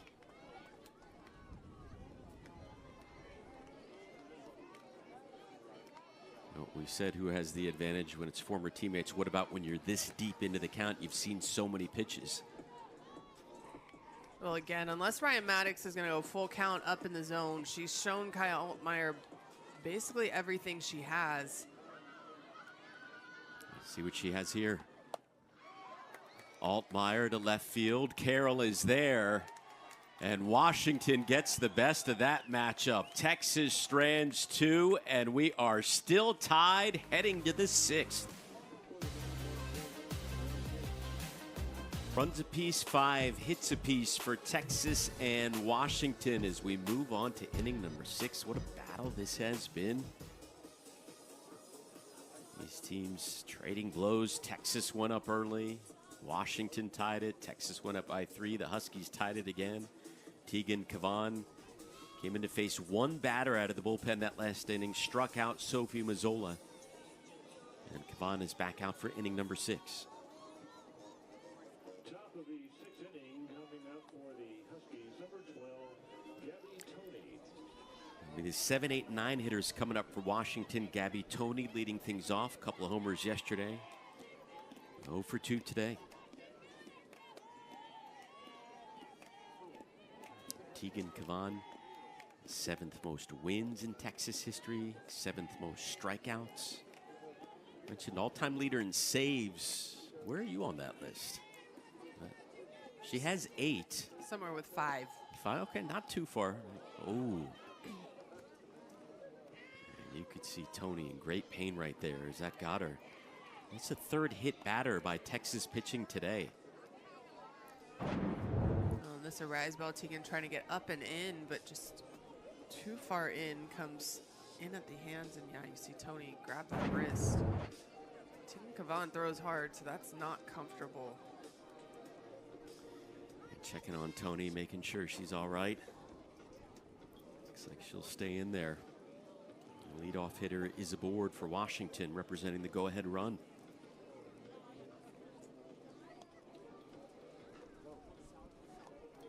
It's the 4th time in this game they have had the leadoff hitter reach. Toney will stay over at first.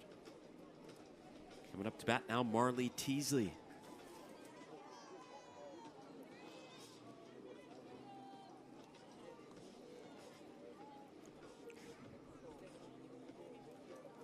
New batter for the Huskies. Well, they will send up a pinch hitter, Allie Hetzel, freshman out of Washington, who hit her first career home run last night.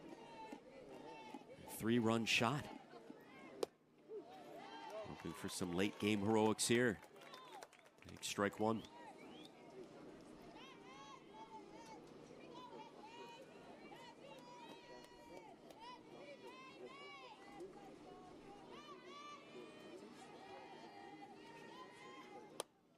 Hetzel skies one. And making the grab is the freshman Wells.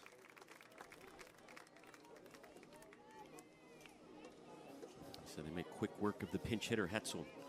Coach White talked to us about Hannah Wells and said how confident she was coming in. Yes, she's National Gatorade Player of the Year coming out of high school. He said, but a lot of times freshmen still come in and kind of sit back and ease into things. And he said, Hannah Wells is very confident, comes in, and you just see her presence even there on that fly ball. There's a lot of times you'll wait to see if Katie Stewart calls it because she's an upperclassman, and Hannah Wells goes ahead and be's assertive, takes that, but I feel like that's a very good presence over there at first base for Texas. And Washington now sends up another pinch hitter, a very dangerous hitting freshman, Casey Burdick, who delivered two-run singles yesterday in her first day in a Washington uniform.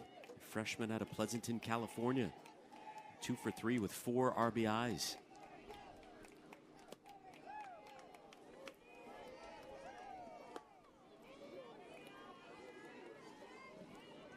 You have to keep your eyes peeled. Gabby Toney can run. With the lefty on or up to bat, it kind of blinds Katie Stewart to seeing the runner as easily. And Burdick lays off that one. She has shown a good eye at the plate so far in her very young college career, ahead 2-1.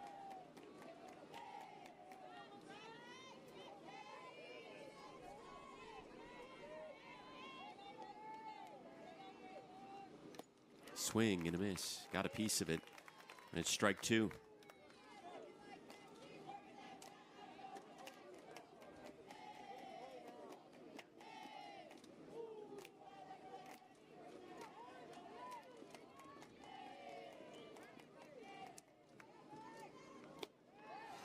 Full count coming up to the freshman.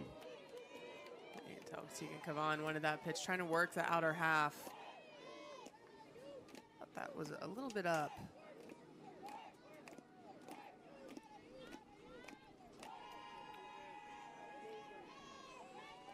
Time is called by Burdick. And Heather Tarr talking up a number of these talented freshmen. It's interesting to see which one are gamers like Burdick, who you can just tell she produces. And when the lights are on, so to speak.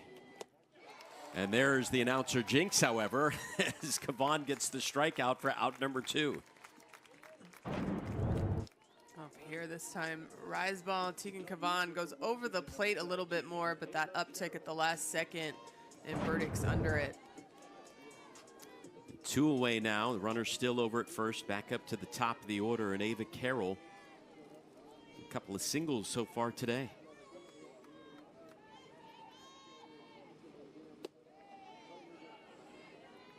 Ball 1. Carroll, terrific hitter. She reached in 21 straight at one point a season ago.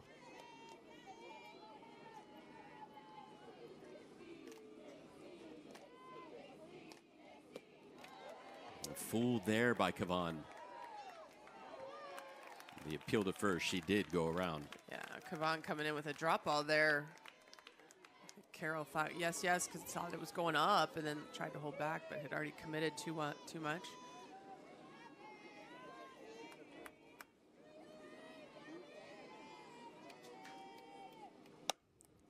Up the middle, Carroll with her 3rd hit of the day. Tony hesitated, heads to 3rd, and she will slide in there safely as Carroll advances to 2nd, and the Huskies now threatening big time.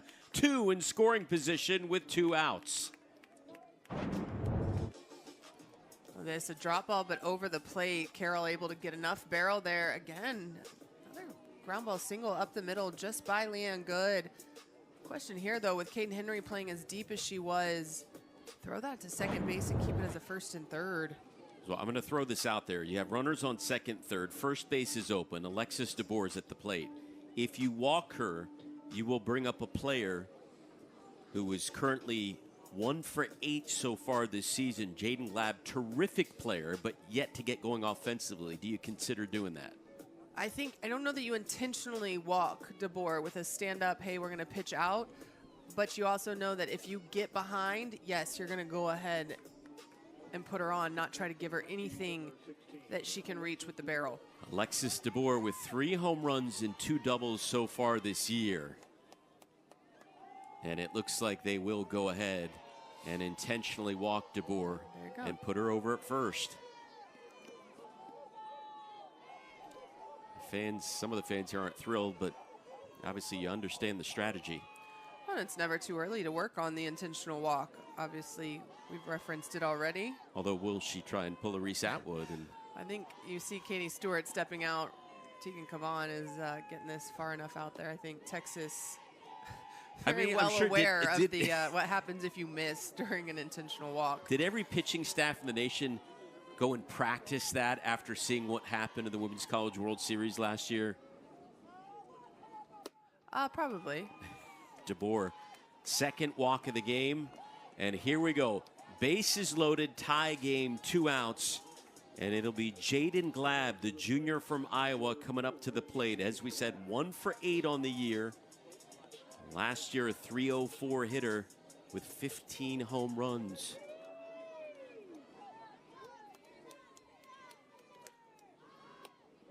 Shows bunt. That one gets away from Stewart, and the go-ahead run is going to come in. Unreal.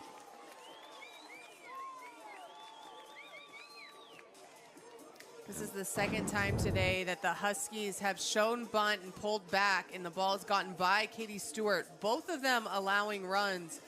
But I think Coach Mike White asking if that ball tipped off of Glab at all. The umpires conferring right now. Bill Gattuso, Joe Havenhill, and Naomi Erdahl. Mike White immediately marched out of the dugout and let the umpires know.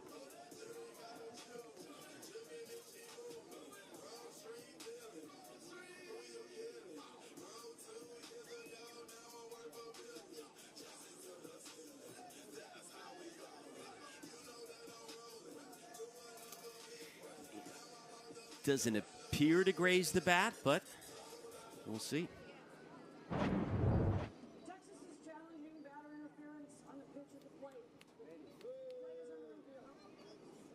First challenge issued by Mike White.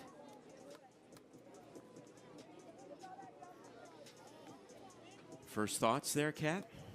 I thought it was just a wild pitch pass ball. However you're going to rule it, probably pass ball. But that's the second time Washington has done the bunt and pull the bat back to try to be in Katie Stewart's face, and it has resulted in a run both times. So obviously something Texas needs to work on with Stewart, because in a bases loaded situation, they're not trying to bunt, especially with 2 outs. A monumental call and review. Again, the challenge rule altered a little bit this year. If you win a challenge, you will get to retain that challenge. Last year, you would lose it. Each team beginning the game with 2 challenges. Heather Tarr talking things over with Jaden Glab, who was at the plate when that play happened. And again, Texas's usual catcher, Reese Atwood, not catching today, just DPing. Katie Stewart behind the dish.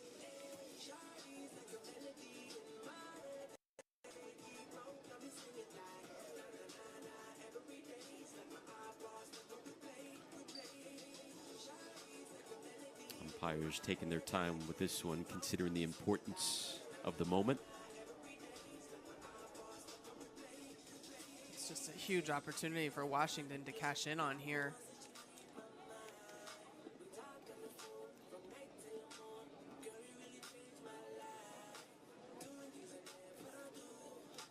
Headsets are off. So the review announcement about to be made. If the call stands, Washington will jump in front 6-5 here in the 6th inning.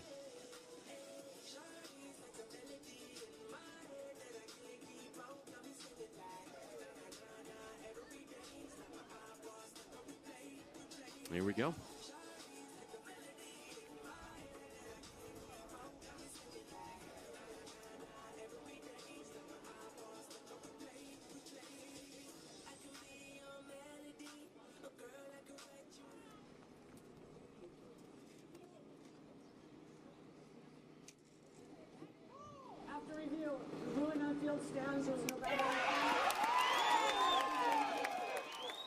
Call stands, run scores. Texas is down to 1 challenge remaining.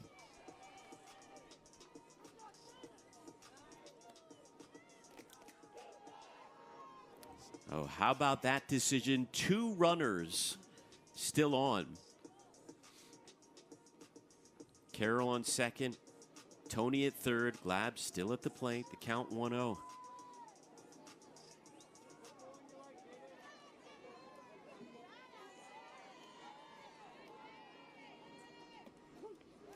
There's a strike to Jaden Glab. So they went with the strategy, walked aboard. A bit of craziness happened there a moment ago. Well, and walk DeBoer or not, if DeBoer shows bunt and pulls back, then it's the same thing. Still Glab possible. to center field, and that will do it here for the top of the 6th inning. But Washington jumps in front of the defending champs. We'll see how Texas responds next. Texas will face Nebraska in the next game, which was supposed to start in about a half hour, but we are only in the 6th inning here, this one. And no matter when this ends, the next game It won't start until about 30 to 35 minutes after the conclusion of this one. And what a game this has been. Washington jumping in front for the first time today. For Texas, they try and respond here in the bottom of the 6th inning. The 7, 8, and 9 hitters against Ryan Maddox. It'll be Leanne Good leading things off. Good walked in the 4th inning, grounded out in the 2nd. Senior coming off the best stretch of her career in the most important time of her career last year in the postseason.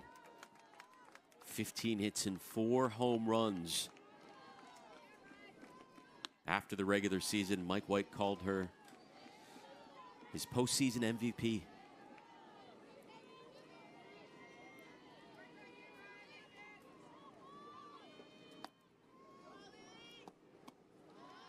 Now Maddox, remember Maddox fell behind 3-1 to 3 consecutive batters in that last inning. She's now behind 3-0 to Good. Right now, it's an opportunity. Texas needs to make sure they see a pitch they can drive, force Maddox to work. But at the same time, if you get a base runner on, find a way to get him in, even if it means playing station to station softball for an inning.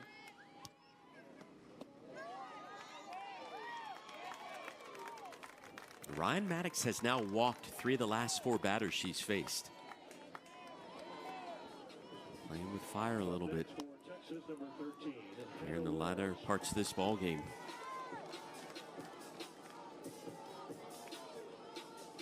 Hannah Wells coming up to the plate. A highly touted freshman who delivered in the 4th inning for Texas with her first career hit. It was a 3-run bomb.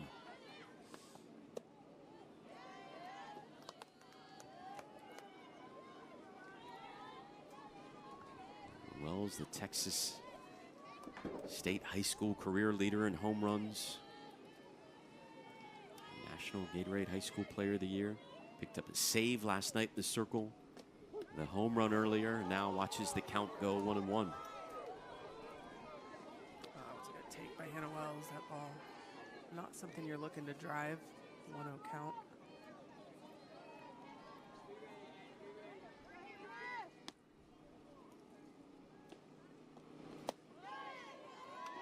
And that one misses. Well, you can tell Ryan Maddox trying to just work the corners and a little bit too much of trying to be fine-tuned. But again, you go too much over the plate. Texas has the ability to drive it out of the park, as we've seen. There is action in the Washington bullpen. Count evened up at 2. Again, this is the Huskies' only game of the day. See Sophia Ramuno, 0-0 warming up in case she's needed. A couple of arms getting ready. Wells swing and a miss, and that is a big strikeout for Maddox. She needed that. Maddox comes inside with a drop ball, and this ball just goes right down to the ankles of Hannah Wells. But Wells already committed. As you said, big first out for Ryan Maddox and the Huskies. Now batting in the 9th spot for Texas will be the freshman out of Durant, Oklahoma, J.C. Nichols. A couple of walks yesterday. Rounded out today.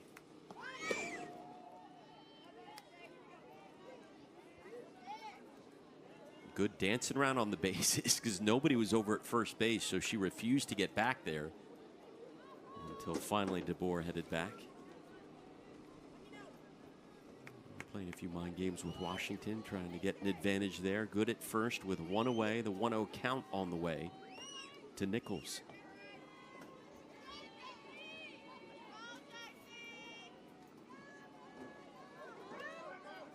Infield creeping in. And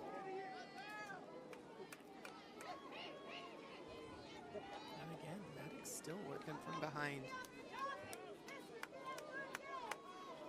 A lot of pitches on her arm. Texas going to see a lot of what she has to offer already. I'm wondering if she gives up a hit here if they make a move, because you saw Ramuno warming up and then she finished warming up and headed over. might. The key is still, even if JC Nichols gets on, you have Ashton Maloney and Caden Henry, who have seen her already, but she also was successful against the lefties of Texas. Right now you see a lot of pitches that aren't real competitive. Texas not chasing the drop ball, minus the strikeout of Hannah Wells. And another 3-1 count.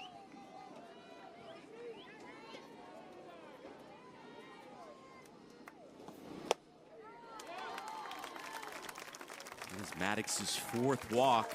2 aboard for Texas, just 1 away, and we go to the top of the order. Top of the order for the Longhorns, number 7, Ashton Maloney. And it looks like,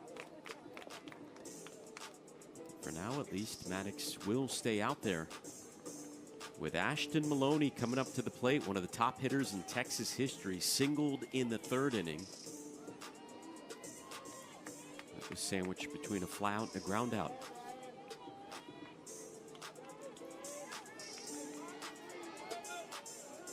Maloney with the 3rd best batting average in Texas history. Chops the first one into right field. Texas is going to tie this game as Leanne Good scores.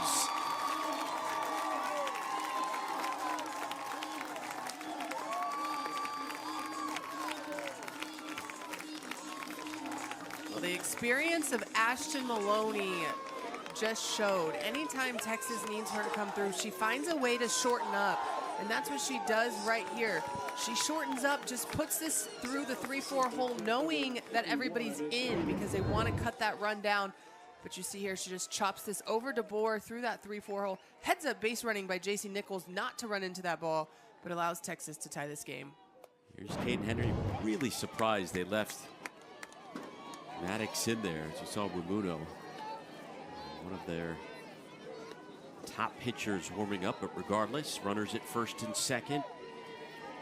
Tie game, Caden Henry doubled in the 1st inning, and that one misses upstairs. Henry yesterday 3 hits and 3 RBI. Nichols with speed at 2nd, Maloney at 1st.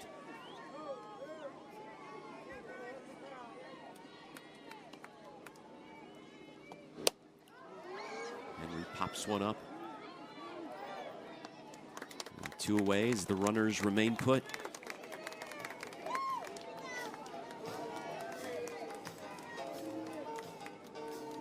Well, here comes the freshman Matea Lawson with 2 on, 2 away in a tie game.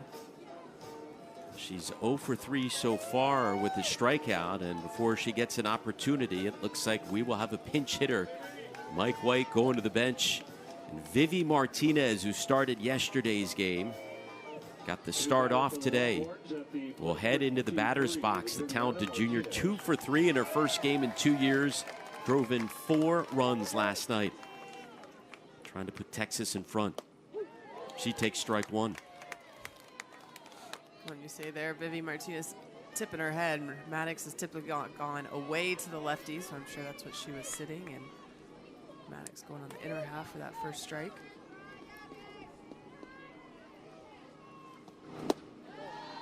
Mrs. Vivi Martinez in her last full season a couple of years ago, all conference, hitting .376.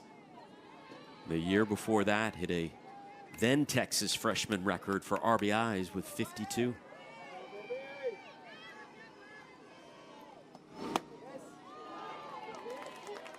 Once again, Maddox falls behind.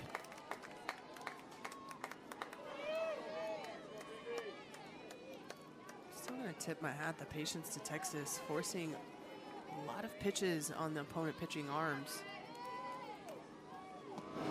Martinez evens it up.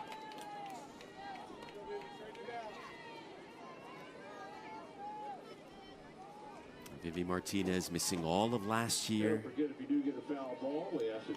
After her time rehabbing, got rid of the brace and looked very good last night in her first game action in 2 seasons. 2-2 up the middle, and she delivers. Rounding 3rd is Nichols, and Texas will retake the lead.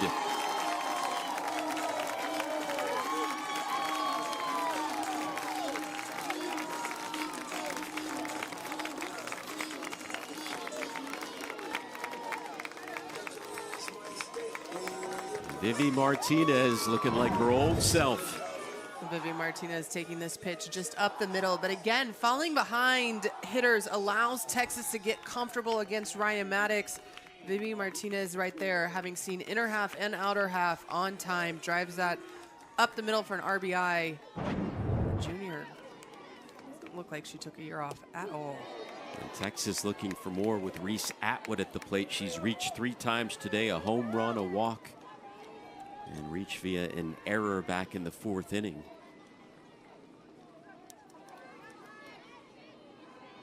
Here's the 0-1.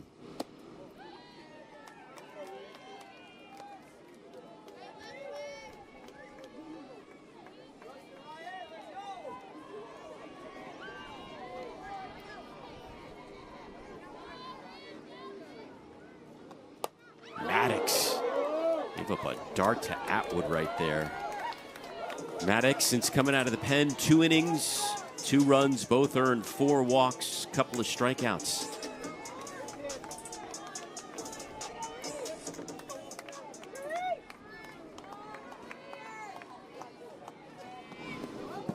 And that one gets past Lab. Runners advance, 2 in scoring position.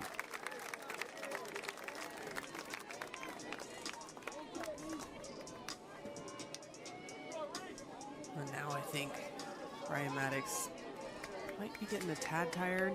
That's a lot of arms here in this short stint. Atwood, that'll bounce its way to center field. She'll drive in not 1 but 2. A 2-run single for Reese Atwood.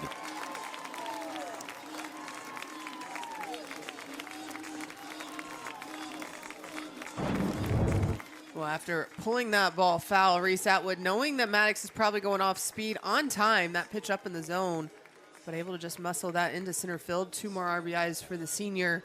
Could be some hitting by Reese Atwood. A moment ago, Texas trailed by 1. Now they're up by 3. Here's Katie Stewart. She walked in her last at bat. Swinging away, gulps one to deep left center, and that's gone! Texas pouring it on here in the 6th.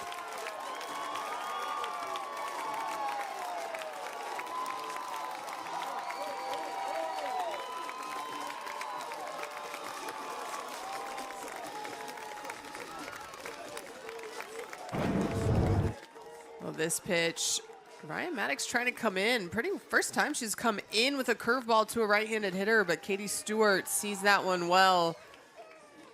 Might be as impressed as anything with Katie Stewart's consistent power right now. I'm going to go back to it.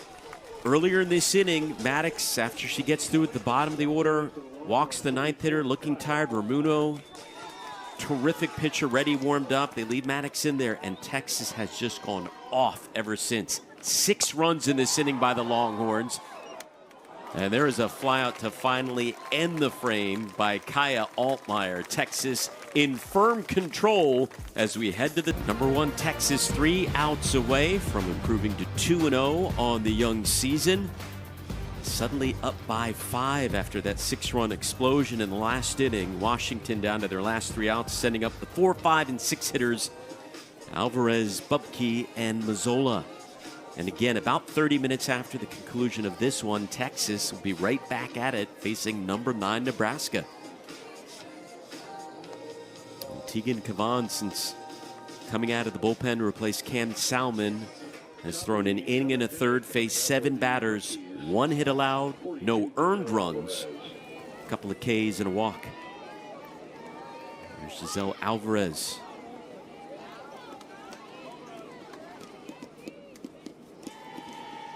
Well, how's this for Texas's offense? Despite losing Mia Scott and Jolie Mitchell, put up 15 runs last night in 1 game and 11 runs so far today, both of these against ranked teams. Probably going to sound like a broken record before long, Alex, but it's the fact that Texas is so disciplined. You can tell that they're hunting certain pitches.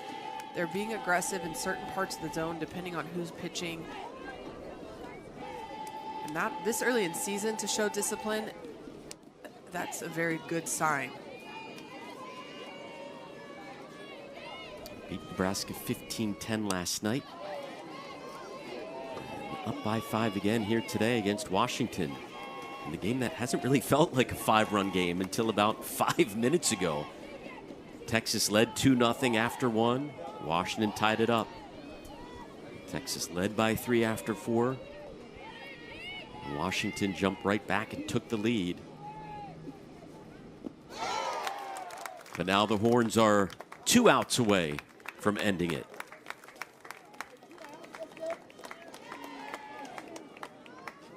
Alvarez retired. Up next, number 24, Jade Bubke. Here comes Jade Bubke. Reached a couple of times again for Washington. They will have the rest of the day off to regroup for finishing off the UTSA Invitational with 2 games tomorrow. Bubke to right field. 2 away here in the 7th.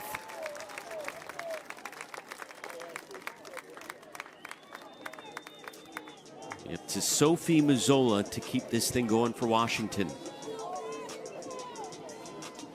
Now batting number 25, Sophie Mazzola. And here's the maturity of Tegan Cavan, knowing you've got a 5-run lead. Go in, pound the zone, works ahead of Alvarez, gets Bubke on the first pitch, just going right at these Husky hitters here in the top of the 7th.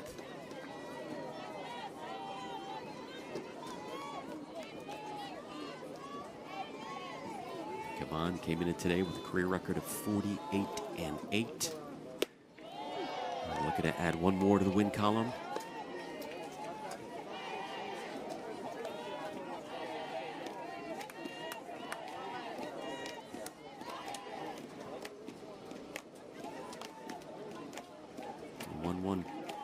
Coming up to Mazzola.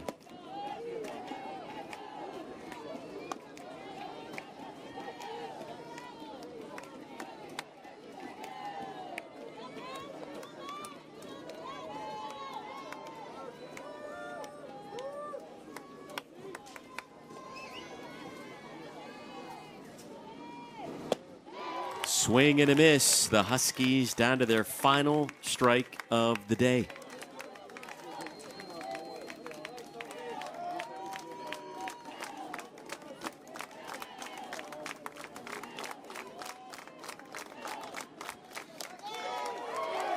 And Texas moves to 2-0 on the season with a game-ending strikeout by Tegan Cavan as the Longhorns take it 11-6. Well, the Longhorns will be right back in action in just about 30 minutes when they take the field against number 9 Nebraska. Cat and I will see you then. This has been a presentation of ESPN, the worldwide leader in sports. For more, log on to ESPN.com.